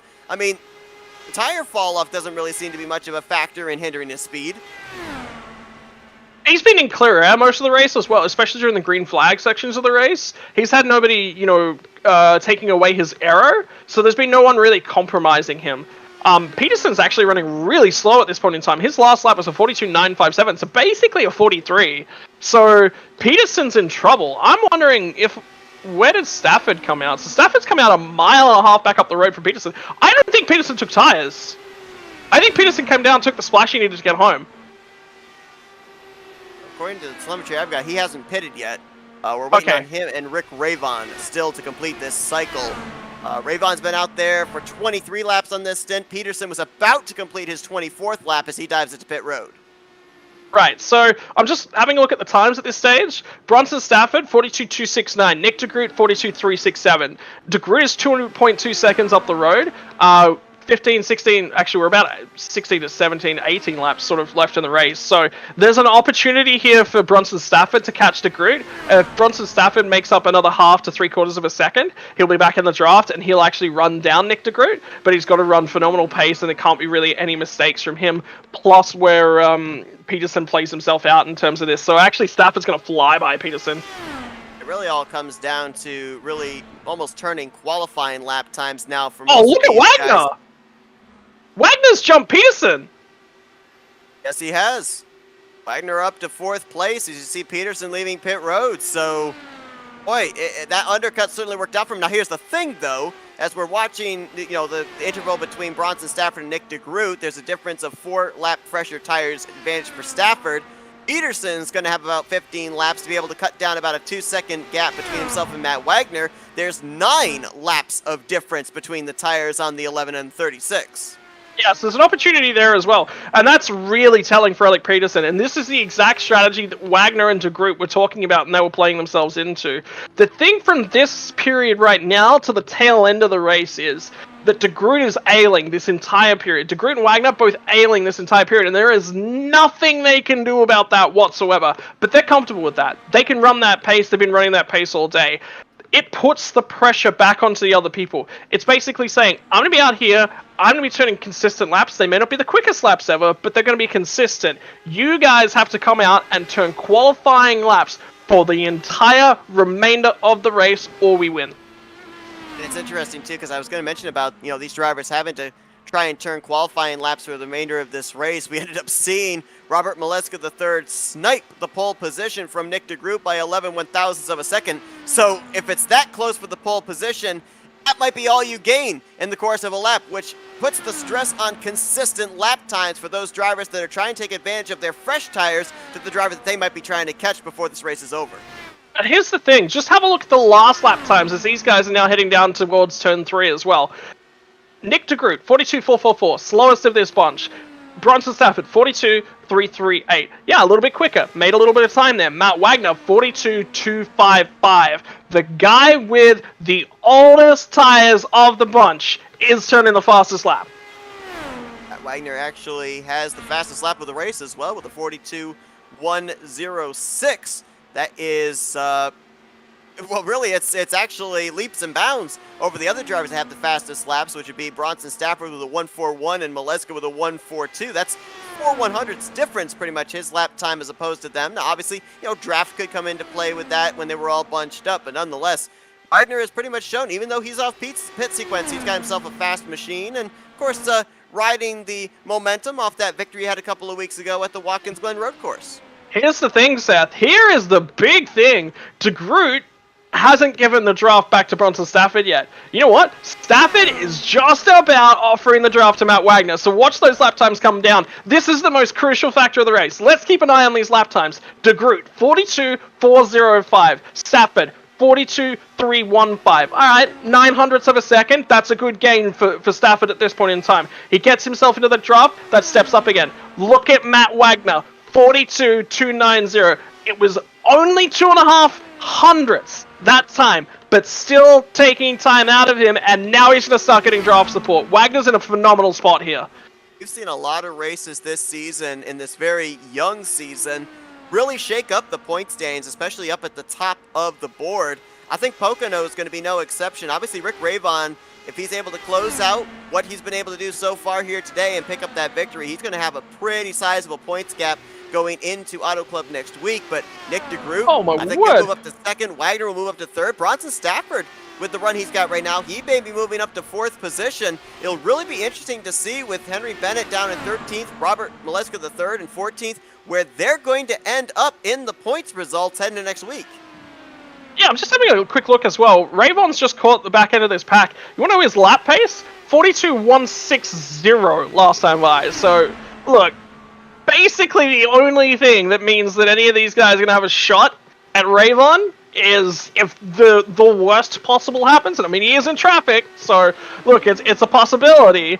But yeah, look, I mean, this is phenomenal. Wagner is still coming. Have a look at the lap times. Bronson Stafford, are you ready for this? 42.265. Matt Wagner, have a guess. 265 as well, possibly? 266. Oh. It is spicy. Yeah, these guys are going head to head. Both of these guys want it. They want it. They want to win this thing. They want this P2. They both want to be on the podium as well. Because you got to remember, this is the fight for the tail end of the podium spot. They're going to creep up on De Groot as well. Oh, have a look at the lap time difference this time by. Are you ready? De Groot 353, Stafford 349. My word. And Wagner with a 282. Wagner the best of the bunch here. It's about 3 seconds separating second back to 4th position. About a second and a half, actually a second and 4/10 from car to car and then from car to car. It all really just comes down to which one runs down the car ahead of them the quickest? Is it going to be Wagner reeling in Stafford, or if it's going to be Stafford reeling into Groot? Who knows? With 8 laps left, with how long it takes for them to get around this 2.5-mile speedway, we could have ourselves a 3-car fight for the runner-up spot in our hands on the final lap. Okay, so Wagner finally was the slowest car in this chain. And the other thing is, these guys have shaken off Eric Peterson. Peterson was in this. And he's no longer in this. This is it. He's done. You know, so... Robert Maleska just come out on the radio and said, I'm saving pretty big right now, so I think he's trying to get to the end of the race. I think he is too. He actually just gave up a lead lap to Rick Rayvon. Jim Herrick there in the 40 machine. 2 laps down now with Rayvon bypassing him. So now up ahead, pretty clear racetrack. It's a ways before you get, I believe that's to the 007 of Henry Bennett for Rick Rayvon. He's got only 7 more circuits to make around Pocono. Yeah, so he's cruising. I mean, he's happy. To be perfectly honest, Bennett may just let Rayvon ply because that's an extra lap worth of fuel that he doesn't save as well, with a margin from him back to Maleska. The reason Maleska's happy to let that spot go is just to the leader, and let the leader, it's another lap of fuel he doesn't have to save, another lap he doesn't really have to worry about. So he's really happy to see that. Wagner, oh my word, Stafford's had a slow lap actually in this battle pack, and Wagner's really chased him down. Last time by 42.339 to Stafford's 4.02. I'm also noticing as well here about Wagner's saving. I'll be impressed if he's able to make it back to the start-finish line. Now, granted, you pointed out with him being lapped now, that's one last lap that he would have to save to be able to get back to the checkered flag, but he's been out there for 22 circuits with 6 laps to go. The furthest we've seen a driver go so far on a fuel run is about 27 laps, so he's right on the cusp of being able to make it back, and it may be on fumes. I think he's just given up the ghost. He's recognized that he's not going to get anything further out of this race, so he's just, it's give it up, make it home, do what we can. Just take your points, move on. There's nothing really he can do. He doesn't have the power right now to respond to anything, so yeah, he's just going to make it home. Oh my word. You know what? I think Stafford's tires are starting to fall off the cliff. He's just at 42.5. And De Groot is suddenly, the lap times from De Groot, 42.305, Wagner 42.306. So we've seen multiple times this chain run similar lap times. I'm wondering as well, the other side of this coin is that can Stafford make it on fuel? Yes, he can. Actually, he's a guaranteed. Alternatively, is Stafford going to try and let Wagner take him here and use the draft and use these two working together to maybe get on De Groot? Surely not. Surely you don't want to fight with a car with a couple laps to go. That's suicide, right? Well, I would certainly think so. And the thing that really surprises me, too, the fact that Stafford wasn't able to close up on De Groot and instead is getting reeled in by Wagner, is if you look at those 3 drivers that were focused on there from 2nd through 4th, Stafford has the freshest tires out of all of them. He's got about 4 lap fresher tires than De Groot, 5 lap fresher tires than Matt Wagner, and yet it's looking like Wagner may be the fastest of these 3 cars. And ultimately, remember what De Groot and Wagner were saying about their pit strategy, right? Is that they had an idea, they had a number in the back of their head, they were playing to their number, and they were doing all they can to make that happen. So, look, I mean, this is just skill. All skill right here from these guys. Nick De Groot is he's such a phenomenal driver. And I mean, at the end of the day, there's a little bit of history between him and Stafford. I mean, you throw it back a couple weeks ago with teammates, with Mike Tellier, Bronson Stafford holding down the lead, and De Groot trying to very aggressively get by them on fresher tires and set sail off into the race lead and potentially a race win, actually make contact. So I'm pretty sure that Stafford would want to respond for that, and I'm pretty sure he would want to pay back. So for this to go in the complete opposite direction, he won't be happy about this. He's covered himself off a little bit to Matt Wagner. He's just taken a chunk back out on Matt Wagner, but it's going to be Matt Wagner and Bronson Stafford to the end, Seth. It looks like it there for that final podium position with 3 laps to go. As a matter of fact, make it 2 laps to go with Rick Rayvon just ticking off another lap there at the start-finish line. So 5 more miles for Rick Rayvon. As we mentioned, the most consistent driver on the season, only 1 finish outside of the top 5 so far this year, and that was a 6th place run. Points leader, but not yet a winner. He's looking to change that here, and I find it really interesting too in the fact that I'm looking back at some of these drivers that really needed good runs and other drivers that have had a lot of momentum. You got Nick De Groot, had that victory a couple of weeks ago, and you've got Bronson Stafford, who's kind of gotten his season turned back around after back-to-back finishes inside the top 10. Matt Wagner with his win at Pocono. Or not Pocono, I'm sorry, make that Watkins Glen. And then you've also got Eric Peterson. I mean, Eric Peterson, if you look at his last couple of finishes, 2 of them up inside the top 10. He's about to tie his best finish on the season, which he had back in Kentucky. Yeah, and the white flag's in the air here. Have a look at the gap now between Wagner and Stafford. It's down to 0.3 of a second. The other thing is, I just noticed, Stafford is struggling on those tires. He nearly caught the barriers coming off of turn 2. There may be an opportunity here for Wagner. It's going to be close. I think Stafford's got him, but don't say it's over just yet. He's just taken 3/10 out of him in the first sector. Just in turn 1, Seth. He's right on him as off the final corner, Rick Ravon's going to be taking his first checkered flag of his dark horse career. And here's the battle for third place coming back to the start-finish line. And someone's in fence. It's Gary Corley. Never mind. Ignore that. Stafford is out of fuel. I am shocked. Did he not take a full tank? Our numbers had him being able to make it another, 6 to 7 laps. How is he out of fuel at this point? He must have not taken on a full tank of fuel. Wow. He didn't... He ran out of fuel. He underfueled the car. Wow.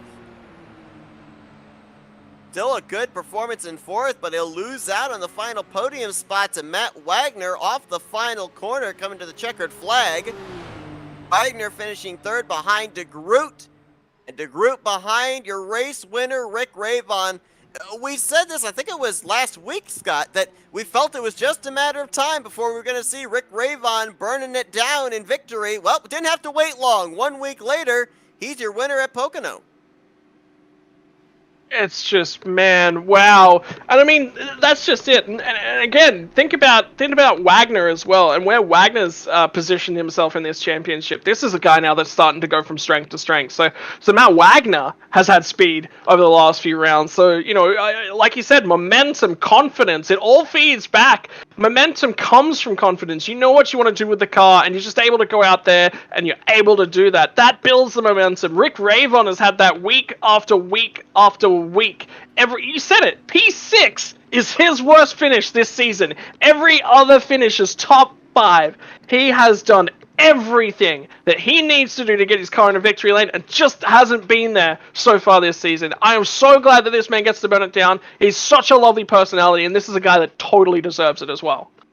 Matt Wagner offering some congratulations there. I mean, you talk about Wagner momentum. Next week we go to Auto Club, where he's the defending winner. Auto Club was the season opener back in Season 3. It's going to be the 9th race here of Season 4, so we'll see if we can keep that momentum going, and we'll be talking with him as well as Nick DeGroot and our winner, Rick Ravon, in just a moment. We'll take a look here at the finishing results from this race. Only one caution here today, but this race was not without incident after that first yellow flag. As you'll see here outside of the top 10, Henry Bennett with his issue, as well as Robert Maleska III, neither one getting the benefit of a caution coming out, finishing in the 13th and 14th positions. So for the two multi-time winners here, Scott, I mean, what's the mentality got to be now going into Auto Club next week?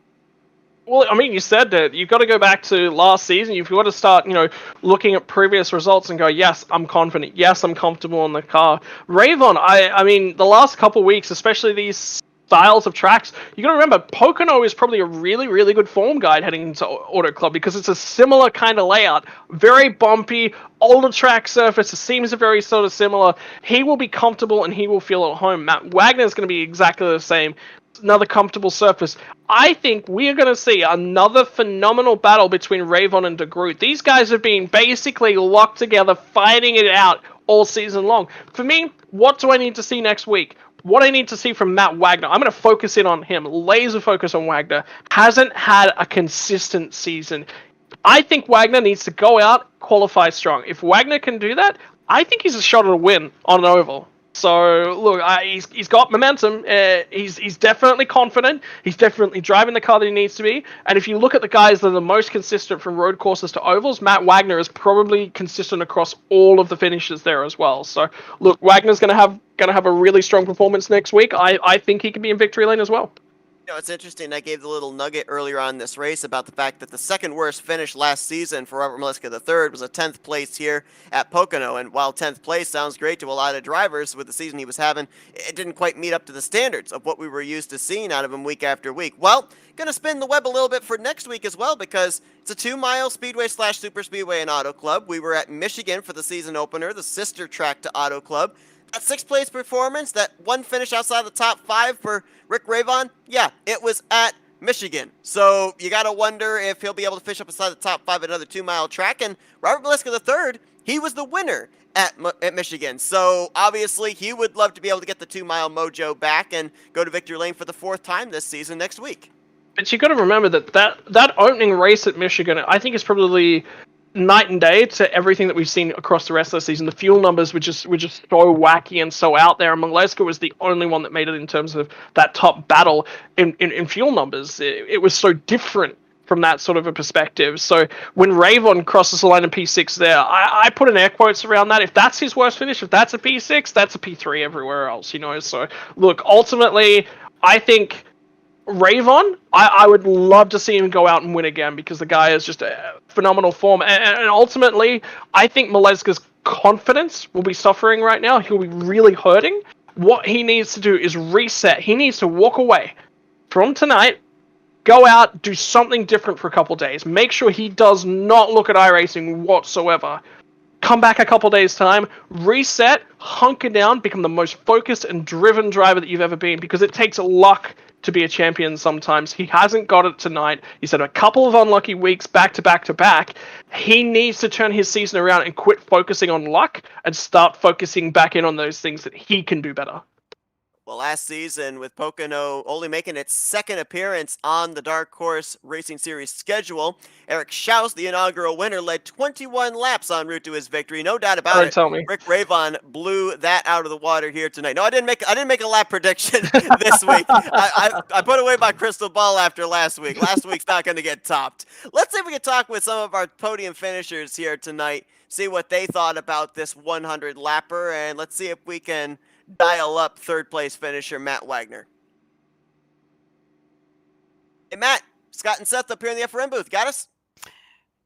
Hello, guys. Good to see you again. All right.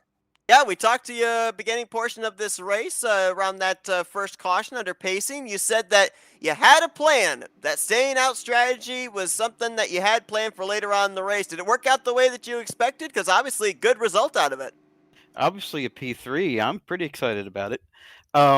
A lot of guys were taking a gamble trying to make it the whole way. I know my teammate Gaia was trying, and he would have been 2 laps short. And I thought he'd stick with the plan, and it all worked out. As far as pace goes, I just didn't have it. Toward the end of the race, I did have it. I finally found my mojo up in turn 3. And I started clicking off some laps. Started gaining on Nick. I'm like, oh gosh darn it! I wish we would have do it over again. I would in a heartbeat.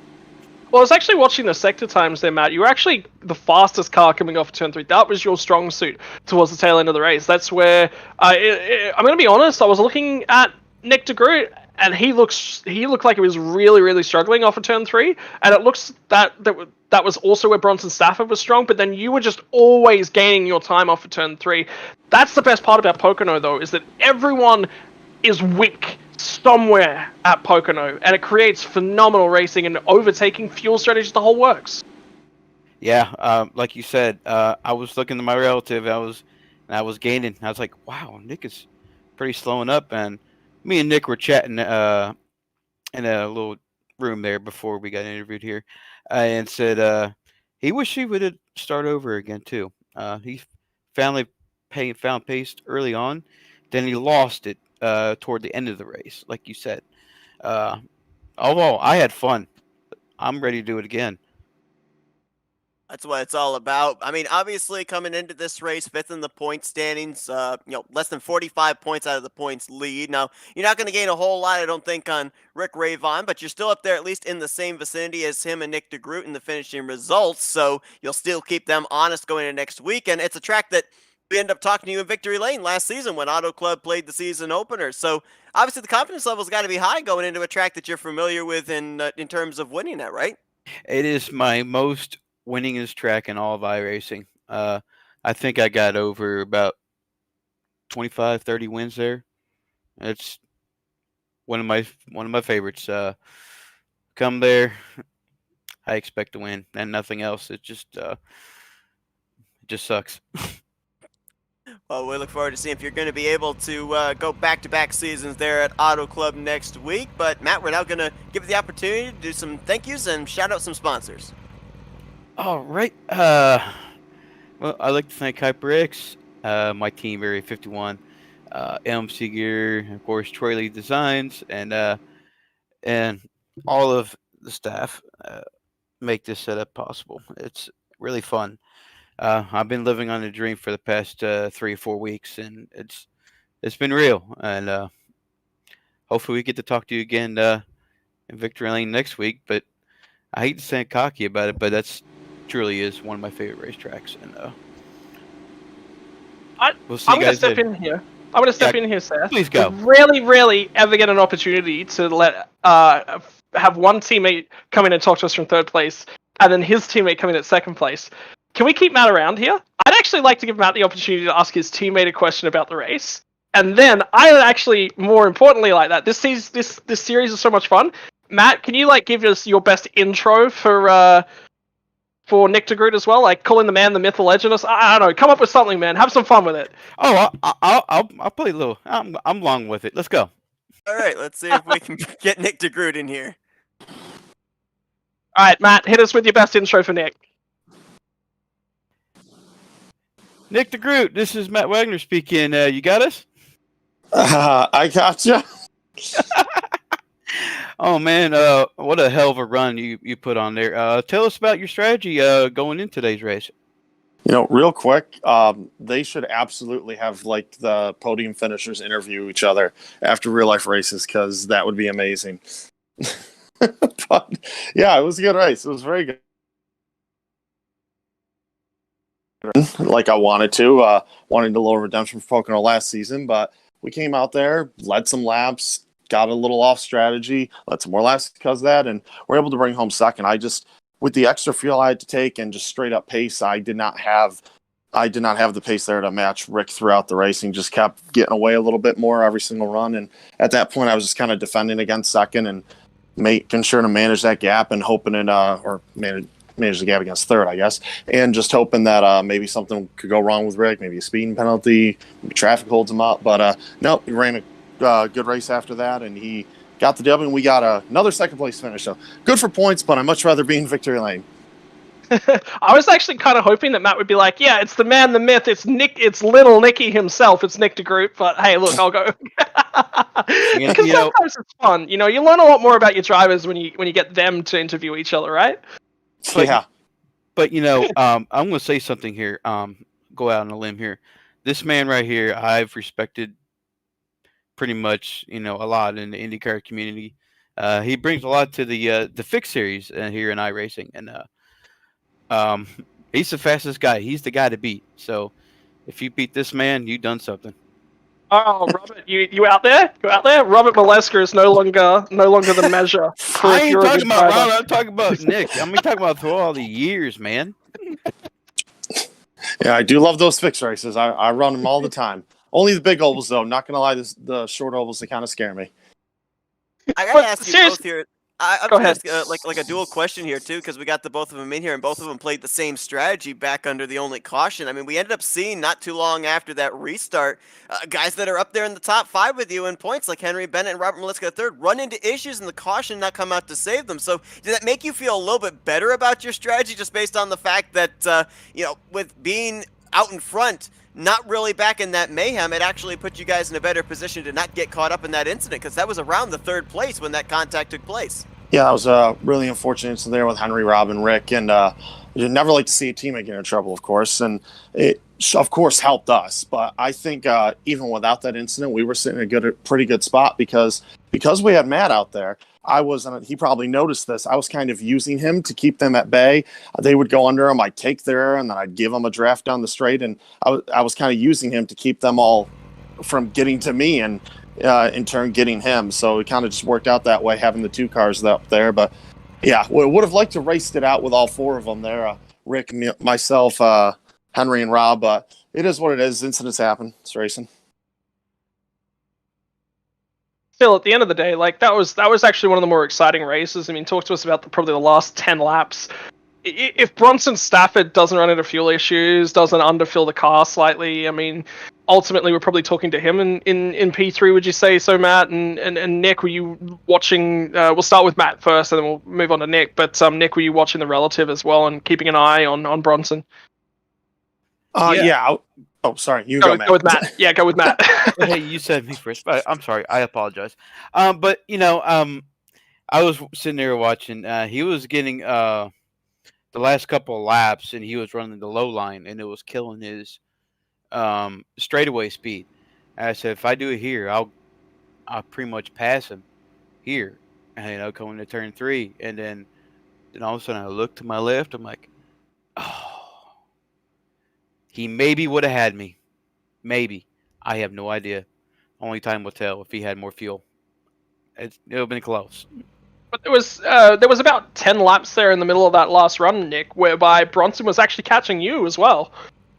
Yeah, I wasn't too concerned with him, to be honest. I got a little close to that wall at the beginning of the run, and at that point was like, all right, calm down, Nick. Just, you have a little more in the bank. Just kind of manage this gap, and he was closing in. And not going to lie, when he got within 2 seconds, I started to push a little bit, and he wasn't really going anywhere, but it did stabilize. So I wasn't too concerned, but I was absolutely watching because he had some pretty good pace today and definitely deserved to be up there battling with us. All right, well, Nick, obviously another good performance for you, coming off the heels of that win you had a couple of weeks ago at Kentucky, getting closer to trying to get that points lead as you're looking for your second championship here in this league as well. We're going to now turn the mic over to you for some thank you sponsors and shout-outs. Yeah, as always, Factory Back Motorsports, CoveyMore.com, Motorsport.com, Cowboy Ship, Blaze Pod, HyperX, and shout out to Covey too. Good to have him back in the car this week. Get a nice top 10 finish. I think he led a couple laps there during the cycle stop, so good to have him back, and looking forward to the next one. What are you thinking, Scott? Do we keep the chain going? Do we have Nick introduce the race winner here? Let's do it. I think Rick Ravon would get an absolute kick out of it. Nick, you what are you going to call him? Is it Little Ricky? Little Nicky and Little Ricky? I have no idea. Oh man, I'll come with something. I'm going to let Nick do this because I have more confidence in him doing it than Todd. So here we go. We are now joined by the race winner, the Double R's, Rick Ravon, number 2 machine, but he was number 1 today. Welcome to the broadcast, Rick. Tell us about how you beat us all today. For the love of God, is that Nick DeGroot interviewing me? Yes, sir. Well, isn't that awesome? How you doing? I'm doing good. We got a little thing going on tonight. All the finishers are finishing the guys who beat them. Well, okay, that sounds good to me. I'm sorry to get back to your question. So who's Rick gonna interview? I don't know. Who finished? Rick gets to interview Seth and I. Got the top 3. Boy. Who's left?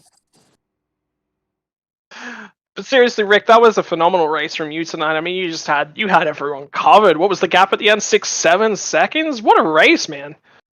Yeah, it definitely was. I mean, especially considering I totally blew qualifying, so we started dead last, which I don't think I've ever started dead last in my entire 26-year-long sim racing career. So that was definitely a first. But okay, honey, I gotta go to bed. all right, that's my wife. Hi, honey. I love you. I'm proud of you. Yeah, can we interview Rick's wife? Are we allowed to do that? We got a fan. Go ahead.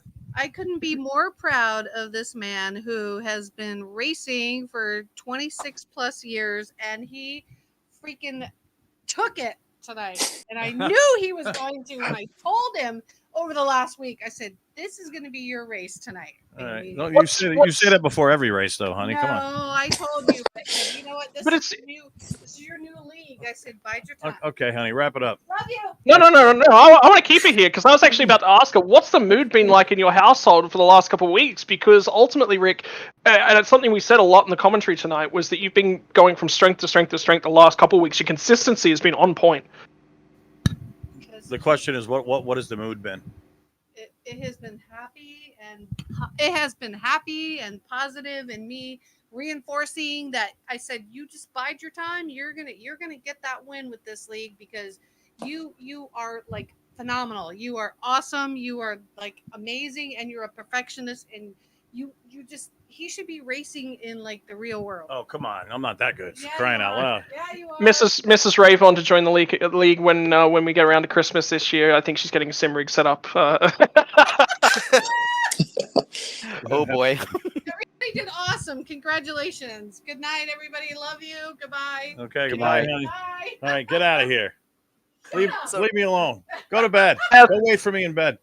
Seth, when have you ever interviewed a competitor's wife before? That's a first for me. That We- has we- to be we a joke first for around, me. by the I way. do believe. I think that is a first for me. I've heard fans in the background before, but I've never actually gotten the opportunity to interview them.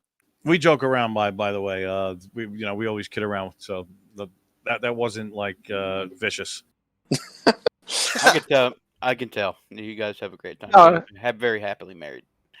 But I mean, again, yeah. Get back to the race tonight, Rick. I mean, ultimately, it was a strong performance, and like I said, that consistency.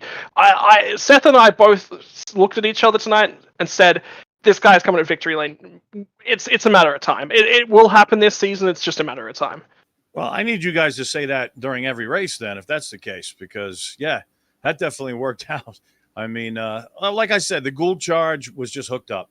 You know, I love Pocono. This is really my home track because I'm from New Jersey, and a lot of kart history here. I'm an old time, kart guy, and I love racing this place, and I love racing these guys because they're so good, they're so competitive, and they race so clean. I mean, come on, one yellow flag tonight.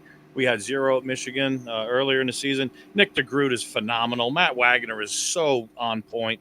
Stafford, Peterson, all of these guys, man. Maleska and Bennett. And all of these guys, it's just such a pleasure to race these guys.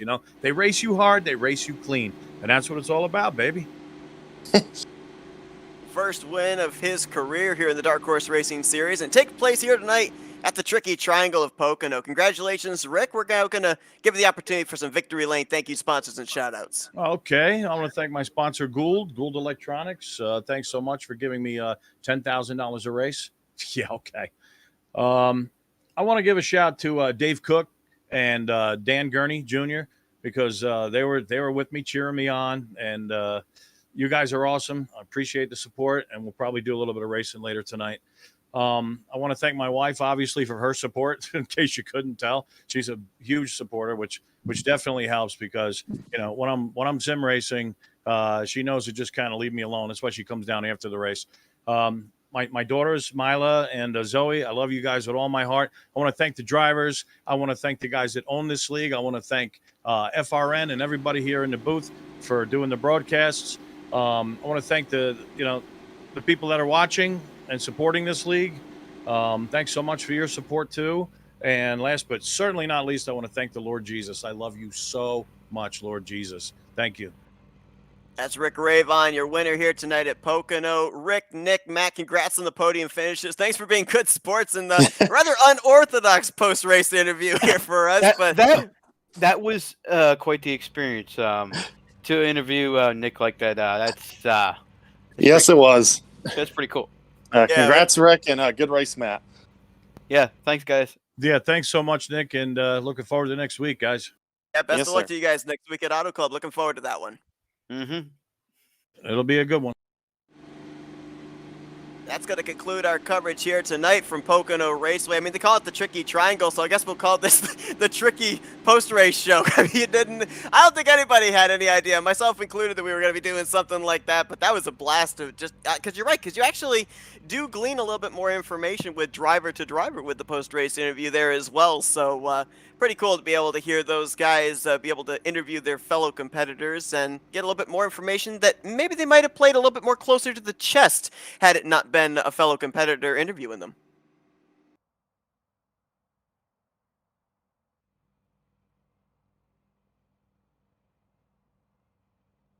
So that's going to conclude tonight's race here Never from mind. Pocono. I'm here now. You are here now. I I was gonna say, wondering- my Radio microphone's silence. muted. I had it down. Ah. I'm like talking to you. I'm like answering your questions. I'm sitting over here like, oh, okay, he's ignoring. Never mind. Okay, yeah, but no, seriously. I mean, thought you went on strike. I thought you thought those done. guys were going to take over the show now.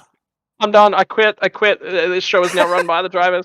No, seriously though. I mean, thing that I always say is that we can give you a really good wide angle view and a really good overall and general view of the race, but the drivers are always going to give you a lot better focused.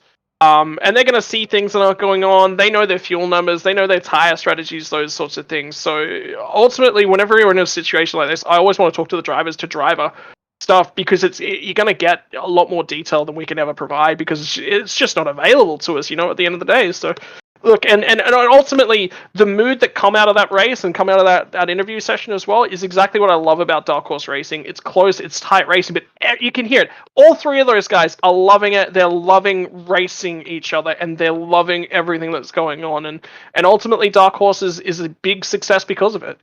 Absolutely. Now, we touched a little bit already on Auto Club next week, and you brought up the point about, even though they're sister tracks, you expect that we're going to be seeing two entirely different races from what we saw earlier on in the season opener as to what we're going to see next week. But is the one constant going to be those names up there at the front? I mean, Matt Wagner, he said that's his house. He's got a lot of wins there at Auto Club. He goes in there with the mentality that he is going to win that race. Do we see him? Do we see Nick DeGroot, Maleska, Bennett? Do those guys, do they keep themselves up there at the front? Or do we kind of see maybe a super speedway type mentality where we see some of these guys that might be running mid-pack at the 1.5 miles in the road courses, they make their way up to the front and maybe see another different race winner this season? Look, it's definitely an option. I mean, especially with the IndyCar package, Auto Club is definitely a higher speed course, and Michigan. Look, I do say that we're going to see two different styles of races, and certainly with the names that we're going to see. But I think it's going to be overall a similar kind of race, and I'll explain what I mean by that. Ultimately, at the start of Michigan, you had a lot of these guys that are new to each other, racing around each other for the first time, as you do generally with the start of any new season with any league, ever, right? You've got guys that are learning to race each other, and I think we saw that a lot at Michigan. Whereas in the early stages at Michigan, I think we saw a couple cautions quite early on. That's just natural. Guys just getting used to each other, racing around each other. We're now, a fair chunk into the season. We've had some phenomenal racing. We've had long green flag runs back to back to back to back now. So the race style that we're gonna see at Auto Club is gonna be very different from that standpoint. You have to go into it with a different mindset. You know that there's gonna be extended green flag runs, and you have to prepare for that. Very interesting that last season, 7 races into the schedule, we had 6 different drivers that had gone to victory lane, and here we're going to have, 5 different drivers that went to victory lane, and here, heading into next week, we're going to be having a total of 6 different drivers that have gone to victory lane. I mean, Matt and I mentioned this earlier on in the broadcast. I mean, the drivers have even mentioned it week after week. The competition, it has stepped up from front to back of this pack, and we are definitely seeing that here, and we're in a very young season. We're not even at the halfway portion of this season here. Is next week, we're going to be at the Auto Club Speedway in California, and that will be playing host to race number 9 on the season. Hope you guys will join us for that, as the green flag will be scheduled to fly next Wednesday evening at 8 p.m. Eastern Standard Time. Should be a good one there. It was a great one here tonight at Pocono. Scott, appreciate you joining the booth. Oh, mate, another phenomenal race. I'll be back again next week, hands down. Hopefully this time. I remember what time the race starts. Oh, it's so bad for me, Seth. Time zones, they get you every time. Yeah. I appreciate Matt Rodriguez joining me as well earlier on in this one to be able to cover until Scott was able to get in here. But looking forward once again to next week at Auto Club Speedway here for the Dark Horse Racing Series presented by Troy Lee Designs. Final race winner here tonight is Rick Ravon with his first career win in the series. For Scott Rankin, I'm Seth Cole. Enjoy the rest of your Wednesday night as you've been watching another broadcast courtesy of the Flatout Racing Network. This broadcast is the copyrighted work of Flatout Racing Network and may not be rebroadcast, retranslated, or used in any form without the express written consent of Flatout Racing Network and iRacing.com Motorsports Simulations. Flatout Racing Network would like to thank you for your support, and we hope you enjoyed tonight's broadcast.